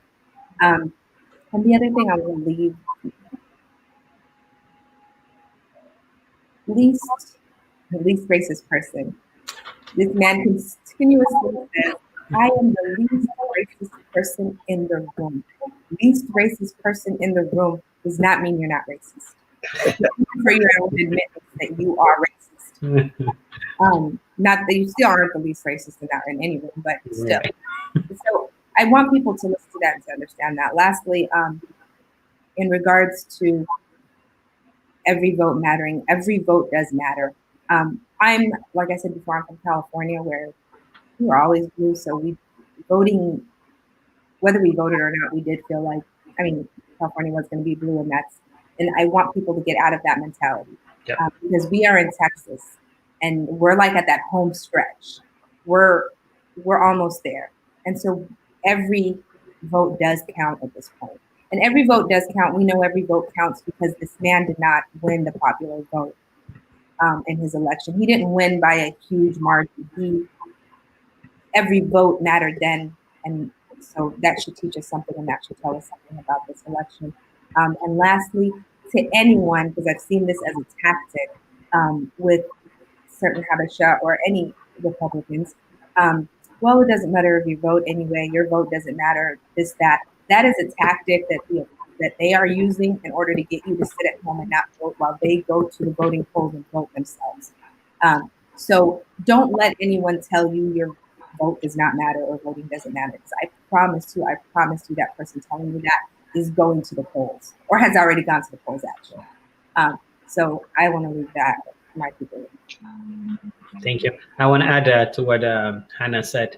Don't believe the policies or the whatever they're telling us right now. Don't be fooled by it. You have to go and vote until the last vote is counted. So any number that anybody's telling you, Trump is leading the state, Biden is leading the state, please do not believe that. Just get out and vote. Bemnet, the same thing for you. If you have to pick 2 topics and you're talking directly to the people right now, last minute, only less than a week left, they need to get out and vote, what would be your message? I mean, so much, but I will sum it up with one thing is, again, I've been trying to appeal to the best of our Habesha community because I really believe in you guys. I believe you are well-intended people, right? Like you are making decisions from a place of love for you and your family. Again, for just like 1 second, let's put aside, right, like our affiliations, what we think is best, and let's just have an honest conversation. We have to be alive first, right? Like you have to be living, right? We have to have the ability to live before we can get to your preferences for a tax bracket and your preferences for, like, we're not even at a point where we can focus on those issues, right? Maslow's hierarchy tells us that first I have to have my most basic needs met. I have to be able to have shelter, security, and food, right? Those are the 3 things. Before that, I can't talk about and pontificate about luxury, right? We are no longer in that place. I just want to, I know it feels like it because maybe you have proximity, you have access, you have wealth. We're not even there. Those things don't matter. Those things are not protective measures when it comes to life and death, right? And we are getting close to those places. So I think we just need to have an honest, like, that's my appeal is like, what decision will you not regret, right? Like, can we err on the side of life and humanity first? And then we can fix whatever we feel and work out our policy differences and issues. But if we're electing a candidate who doesn't even care about the value of our lives first, how do we get to the other things? You know, how do we even begin to talk about these other issues, right? I am so concerned. I'm so concerned, especially for immigrants in this administration. We have Black immigrants who are in cages right now, right? I live in the state of Texas. This is in Texas, down south, right? Just for seeking asylum. Like, that's not a crime. Many of us came here with asylum seeking, right? Many of us fled wars, right? So what does it mean to be locked in a cage, right? Like, let's reinsert humanity into this conversation, right? And so I think that's my biggest thing right now. When we think about COVID and what happened, you know, like Black immigrants are working in these factories that had massive outbreaks, right? We are working in places where we have low paying jobs, we have low access to health care, right? Like, and we saw our lives on the line with no help, right? We have people in the Abisha community who have no jobs right now. Right? How are you going to provide? And you have a governing body who doesn't care, right? Like, they literally left Congress without passing an additional stimulus to help you, right? That's where we are. Like, this is the truth. This is not political party. These are facts. And so I think, forget the other stuff. Let's just, from man to man, woman to woman, people to people, if we don't even survive this administration, this next go around. And I just also want to say, the only reason that things did not get worse these last 2 years is because you have one house that's controlled by one party, which has served as a buffer and as a defensive, protective mechanism, right? What happens when you have the House, the Senate, and the Supreme Court all in alignment for an agenda that is harmful to Black and brown people? And they have the means and the resources and the dollars to do it. Nothing will save you at that point. Your Christianity, your affiliation, your right. And I don't mean that to be denigrating or dismissive. Like, I'm a believer. Like, I believe in those really good things, right? But can we just be honest with ourselves and, like, what decision will you make that won't harm a people group first? And then we can focus on the other things, right? Like, I'm okay with political differences. We're just beyond that right now. We're beyond policy differences. We're at life and death. And And I'm afraid for what life will look like for 4 more years with a man unchecked. He has nothing to lose. He doesn't have another election campaign to build on. He doesn't have to convince people. You know what I mean? Like, that's dangerous, right? When you have nothing to lose. And so I just want to, if I could, elevate that conversation. Let's remove this from blue and red, and as people, as Habesha people, you know, as people who've experienced war in our countries, like, can we refocus? And I think that's what's on the line, is the ability to live, right? And to live fully and freely and with access to health and all these other things we dream of. There is no American dream if you are not alive. There is no American dream if people cannot come to America to live that out, right? So I think we could just get really basic, and that would be my appeal. That's my plea to the people. Nicely said, nicely said. Now I'm going to give you the same question. If you talk to the people right now, you've been doing it all day long, but if you have to pick 2 topics or what is hot topic, talk to the people right now, your appeal, what would be the message? My message to the Ethiopian American community would be, we know you love your children. If you love your children, vote, participate. They matter to you. Their world should matter to you. You should vote. You should shape it the way that you can. And you have the power to do so today. You would not be able to do it once this opportunity has passed. So today is the day that you can actually make a difference. And to add on what you guys have said earlier, Bemnet, and you have said that Trump won by 78,420 votes. 24,000 in Wisconsin, about another 28,000 in Michigan, and the rest in Pennsylvania. Just those 3 states. If it wasn't for those 78,000 votes, Trump would not have won. We have more than that Ethiopian Americans living, at least 500,000 first generation. We're not talking about, you know, the kids of those, because those kids have already become 18 and are able to vote. And I would estimate it to be at least 1.4 million total Ethiopian Americans that can vote today in this election. That you can vote and you can actually make a difference. You can actually make a difference, because if you are more than 78,000, then you can actually determine who would be the next president. Yes, there is, you know, there is a matter of electoral college and all these stuff. Don't worry about that. Just vote, because most of us happen to actually accidentally live in swing states.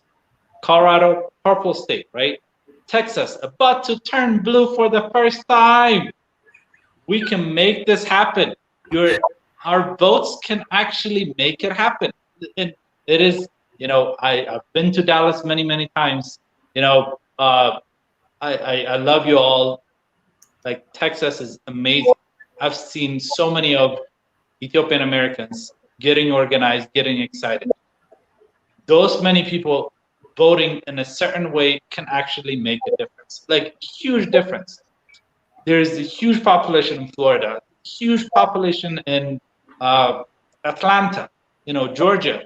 Georgia is about to be a toss-up for the first time. It is amazing, you know, and Ethiopians can actually matter this time. Like, can you believe that? Like, in Georgia, it could be a 4,000 vote. Like, that's it. A 4,000 would actually make a difference. We have more than that Ethiopian Americans in Georgia. Let's make it happen. Let's just make it happen. And if we can just think of 78,420, 78,420. That is what caused all of this for the last 4 years. We have way more than that as Ethiopian Americans. And for the first time, we'll actually be able to make a difference if we get organized, if we actually do our job. And don't be scared. like the biggest thing I understand is that people fear, the process of getting registered to vote. It's okay. This is your civic duty. Don't be scared. Fill it out, mail it in. No, don't mail it in anymore. Drop it. Yeah. And if you're not registered to vote yet, make sure that, check your state's website, check with your attorney generals of the state. It's on their website, most likely, how to get registered to vote. And if you're still not registered to vote, I am 100% sure most states that you're able to register to vote on election day itself and cast your ballot that day. And don't be intimidated about the fact that, like that's the long form. No, don't even worry about that. Just think of the two things that you need to vote for, right? Joe Biden, and everything that's Democrat under it. Democrat kala, vote it.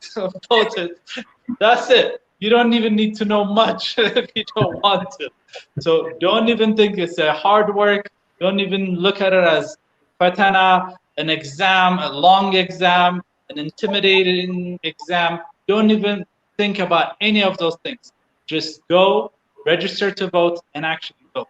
It is very easy, and especially when you've never done it before, it might seem intimidating that you can actually go with someone.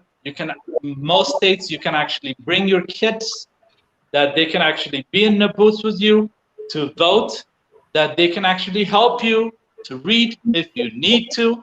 Don't even worry about any of those. In most states that you're able to do this, just do it. Just don't even worry, just do it. And if you do it, guess what? When you cast up,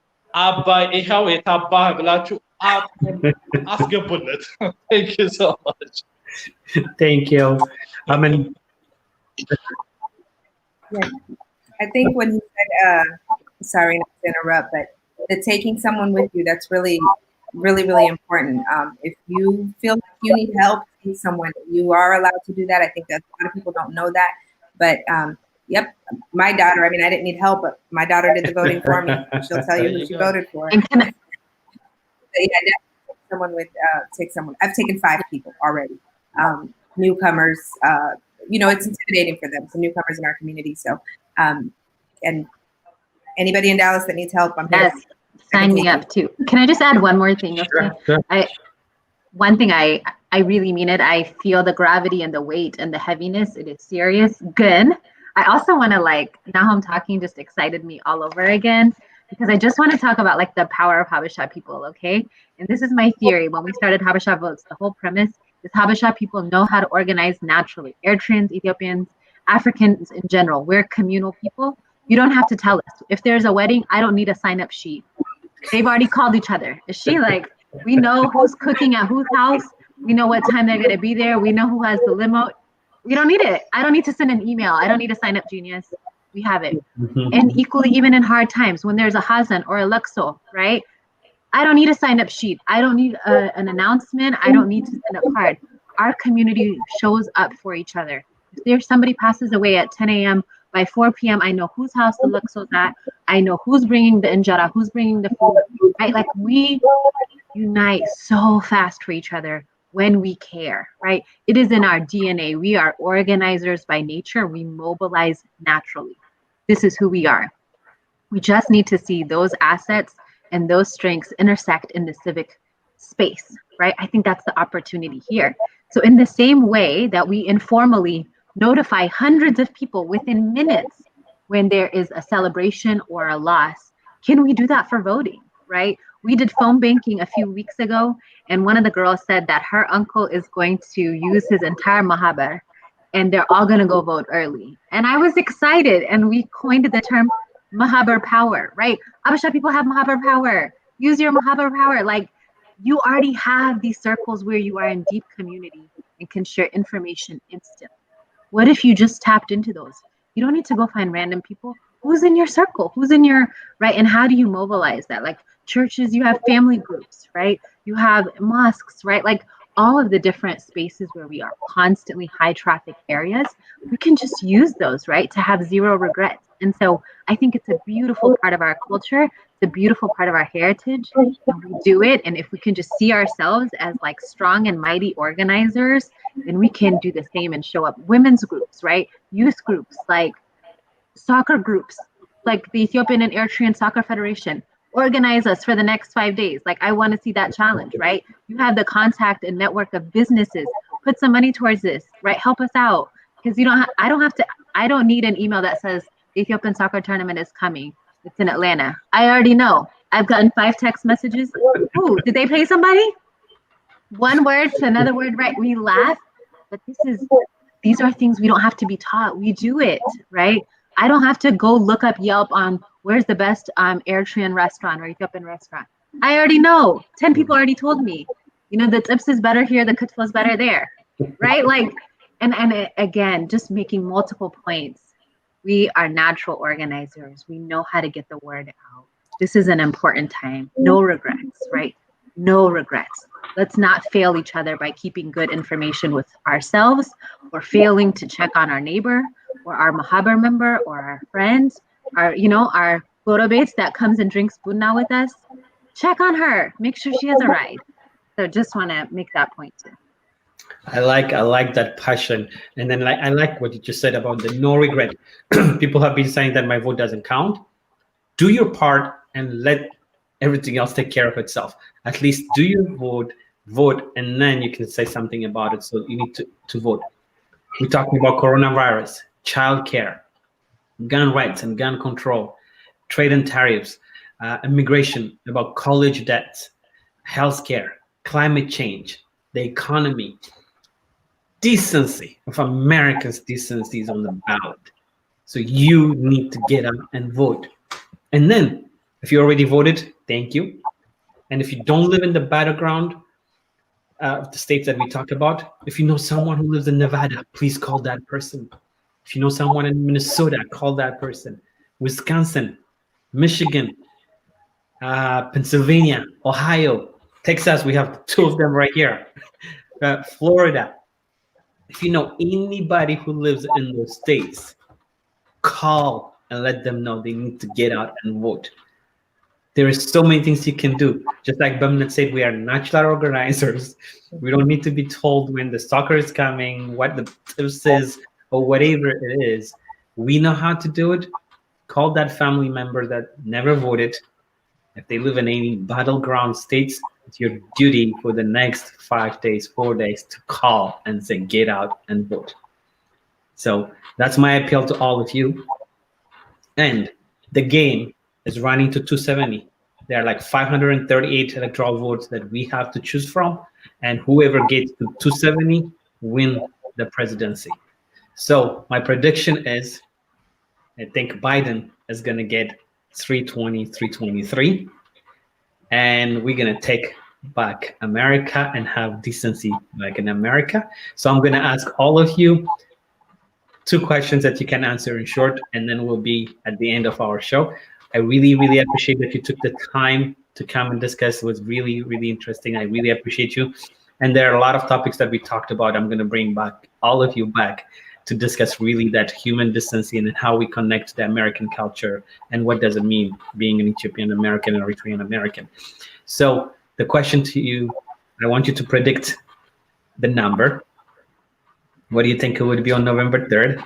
And then one thing that you will do between now and November 3rd to really motivate anybody around you. So Shimelis, ቁጥሩ ምን ይመስልሃል? ምን ታደርጋለህ? አንድ ነገር የምታደርገው ካሁን እስከ November 3rd ካንተ በኩል ምንድን ነው? Well, instead of predicting, let me just tell you what I will do, I guess.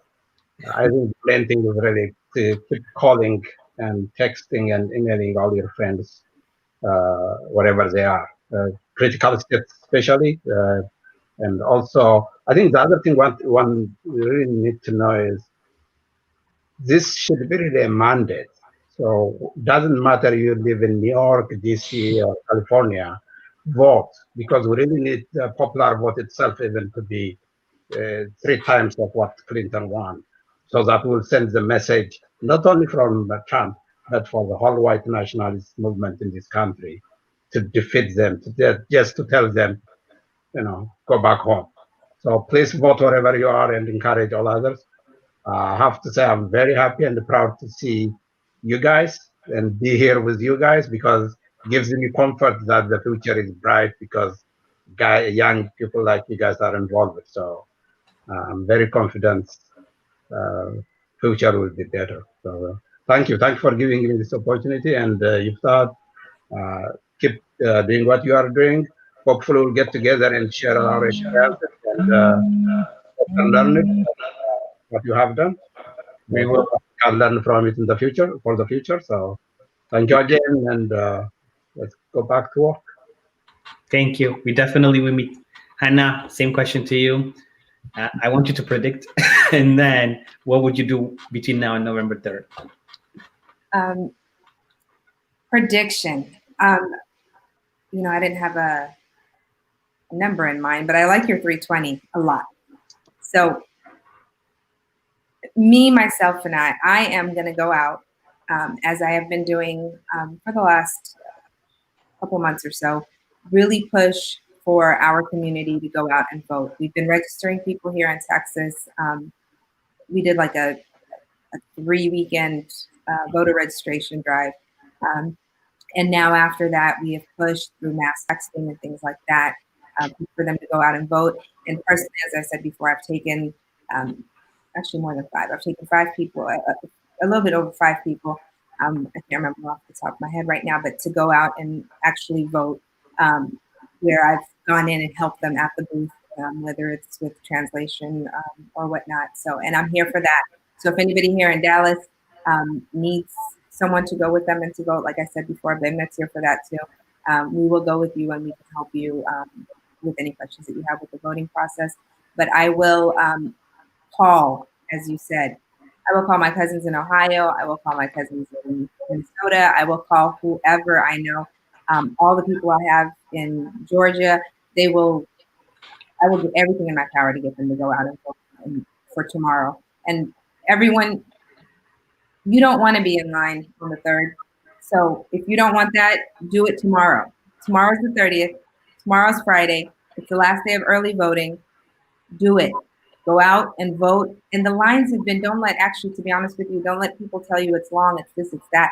From what I've seen and what I've heard from everyone, they've pretty much been, especially when you go early mornings. Don't try to go when everybody's getting off work at 4 or 5 p.m., but get over there at 8 a.m. or whatever it is that you have time before those rush hours and vote. Thank you, Hannah. Thank you for being here too. I really appreciate you. Bimnet, same thing. Thank you very much for being here. I really appreciate you to take time. I learned a lot. I like prediction because it gives me hope for something to look for and go fight for it. So if you can predict, and then what would you do between now and November 3rd? Yeah, I'll use some of my Amharic words to say how stressed I would be if I was going to predict. Maybe like way good, this is a lot. So Tinishi Kabdal, but I would these are the numbers I do want to predict. I can't even get into that. I need the people to win. These are 2 numbers I'm looking for outside of the electoral thing. That's above my pay grade, right? I'm not paid enough to stress about that just yet. But the 2 things I'm worried about is the number of people turning out. I'm very proud to live in the state of Texas, where we are leading the country in the highest number of people turning out. When we have representation like that, democracy wins. That's what I want to see. I want democracy to win. I want the votes to be reflective of the people, right? If we have 100% of the people registered to vote and eligible to vote voting, our world looks better like us. And we're going to be more engaged in beyond, right? Because it's not just November 3rd. We have to think beyond November 3rd. So that's one thing I'm looking for, is total turnout and getting as many people involved in this process as possible. I want the people to win. Power to the people over and over and over again. The second number I'm looking at, and maybe Nahum and those of you who are on this call can help me, I want to find out how many Habeshas voted. What is our percentage to population?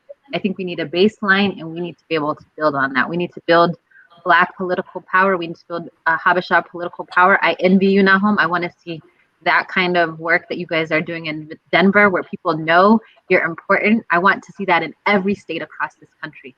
And I want that to earn the respect of Democrats, Republicans, and independents alike, right? When something like this has happened, like with the dam, every constituent should have been able to go to their representative and had confidence that they would condemn that, right? But that's building political power. We need to do that. So those are two numbers I'm looking at. How many Habesha people are showing up and how many people, right?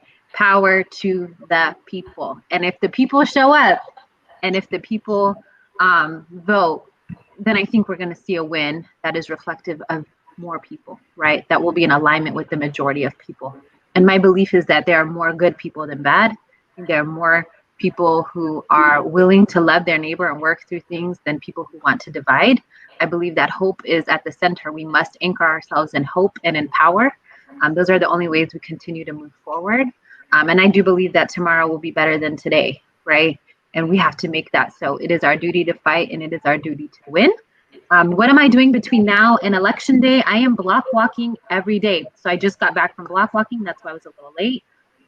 I'm knocking on doors and I'm taking all my friends with me. So every day I've signed up and I have 2 to 3 friends. We have a list and we are knocking on doors of people who are likely to turn out but haven't shown up yet. We're not listening to the polls. I don't care what they tell me. What I know is this list of people who are registered haven't come. So find, a local area to block walk, right? I'm also phone banking. If I'm block walking in the afternoons, I'm phone banking in the mornings. So I have a list of people, but I first started with my own phone bank list. So who are my contacts? And I have hit up every contact I have. I've texted them, I've called them, I've helped them. So that's another one. If you don't want to sign up with a campaign, do it at home on your own, right? Who are your own contacts that you have a relationship with? On election day, I will be working the polls. So for the first time, I will be an election worker. We have a shortage of people in the state of Texas because of how many people have shown up. And I will be doing it in the southern sector of Dallas, where I don't want low income or Black and brown people to lack access or have long lines because there's not enough workers. So if there's an opportunity for you to work your polls, do that. If not, show up with some water and give it to the people who are going to be standing in line, or umbrellas if you're going to have bad weather, right? Whatever we can do to support people having more equitable access and not leaving until their voice is heard, let's do that. And if you're like, you know what, I'm too busy, I can't show up on election day, I can't block walk or phone bank, donate. Money is power, and people power can't happen if we are not putting our dollars there. Don't let other people outspend you and overshadow your power, right? And the power of other people. And so donate to campaigns that matter to you. Kudos to the Ethiopians for Biden-Harris campaign that has started, and they're collecting funds through there, right? That's amazing. I love Habesha people building there, but there's also Habeshas on the ballot, up and down. We have judges, congressmen, congresswomen, right? State representatives all across the country. Find them, support them, right? And so maybe put your money where your values are. You can match my $20.20. I'm giving 2020 to each of the candidates that matter to me, and some of them don't even live in Texas. So match our money, or do the Habesha Votes Challenge, which is that you're going to show up and then you're going to do more. So it's not just enough for you to vote, it's your responsibility to make sure everyone else does. So that's what I will be doing between now and then. It is fast and furious. We are busy, but we are focused, and we are certainly not panicking. I like that. Nahom, same thing. I don't know if you can predict or not, but what are you doing now? I can do you one more, actually, Sure. when it comes to predictions. Guess what? I did predict that Trump was going to win. I have so many emails, even to Jesse Jackson, that Trump was going to win this election and how he was going to win. And I said that if he actually was able to get the nomination, he would get not only the presidency, that he will be able to motivate new voters. And polling was taken in 2016 was registered voters only, not likely voters. So now they've changed polling to likely voters. But back then it was registered voters. That was the only people that they polled. And guess what? I did predict, sorry, I'm not trying to brag, but I did predict that Trump was actually going to win. I did not want him to win, but I did. this time I'm thinking that when it comes to the electoral vote, I mean the electoral college, I say 302. You know, I put out a map on my Facebook if you want to check it out. But I think it's 302. I think Texas definitely is going to come through at the end for sure. Those 32 electoral votes, right? I believe. 38. 38. Yep. I think that's going to come through. I think that's going to change a lot of things. I think that, you know, this whole, you know, Supreme Court, whatever battle, I don't think we're even going to entertain any of that stuff. Once Texas is gone, I think it's going to be gone and done and over with even that night. That's my prediction. And also that I'm going to predict about 21 million when it comes to the popular vote.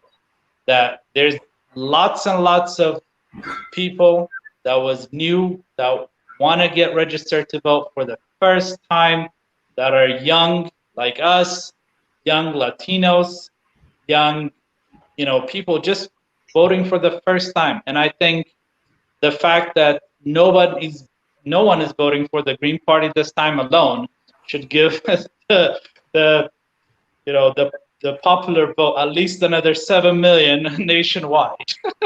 So I'm predicting at least around 21 million when it comes to popular vote. But 302, I think, is probably, you know, the best case scenario. But if not, anything 270 better than that, anything, I'm fine. And then I'll just sleep on November 4th. What I would do between now and then is just, I'm gonna ask everyone to do stuff online, because, you know, Colorado is a different state. Everybody got their ballots in the mail. Always voted was mail anyways. So, you know, I can't really do much except, you know, to vote, to call, and to ask people to, you know, drop their, you know, and like I said, I've been getting a lot of phone calls the last however many days. All Habesha folks asking, you know, how do I do this? You know, I hate Mbansa, you wanna knock and a kohe, Dambara, he Dankoro, Yasamot Sidib, Yelam Silatram, Myrawaso ye. How do I register to vote to get this guy? That's, you know, I've been doing it since like till 11, 12 o'clock, the last however many days. And I'm gonna continue to do that. And also, you know, I'm gonna ask everyone, just when you vote, take a picture, snap pictures, you know, post it on social media. It motivates others to do so. And, you know, it's like one of those things that you said, Bamnet, is, you know, we're very social animals, especially Habeshas. We know how to get organized, and, you know, the pictures work. Take a picture, vote, you know, take a picture while you're online to vote. Take a picture of your intent. Most states should allow you to take a picture of your ballot itself. Colorado is one of those that will allow you to actually take a picture of who you actually voted for and post it on social media. And you can do that if your state allows it.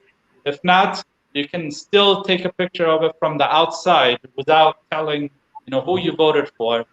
In most states, you can also do that to motivate others. I think it's very, very important that we do these things. I say all Habeshas should, you know, get involved. Like, staying in the middle, not getting involved, is being complacent. It's unacceptable. Like, you know, the Jewish people that stayed, it doesn't affect me. I'm like, you know, I'm good with, you know, the Germans below. Guess what? After they finished with all the, you know, the bottom, they came for them.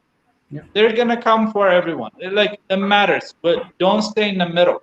Like, Democrat and Button, at least a Republican Habesha means something, because they're participating in, you know, in American politics, means that ሌላም ሰው በሪፐብሊካን ፓርቲ ውስጥም አክቲቭ መሆን ይችላሉ እነዚህ be active in the Republican Party. Don't, I'm a Democrat. I definitely advocate for everyone to get involved in the Democratic Party. But the Republicans, don't just stay at home.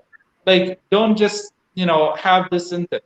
No, go register, be active, run for something. Be active in their intent. We're all doing it for all of our,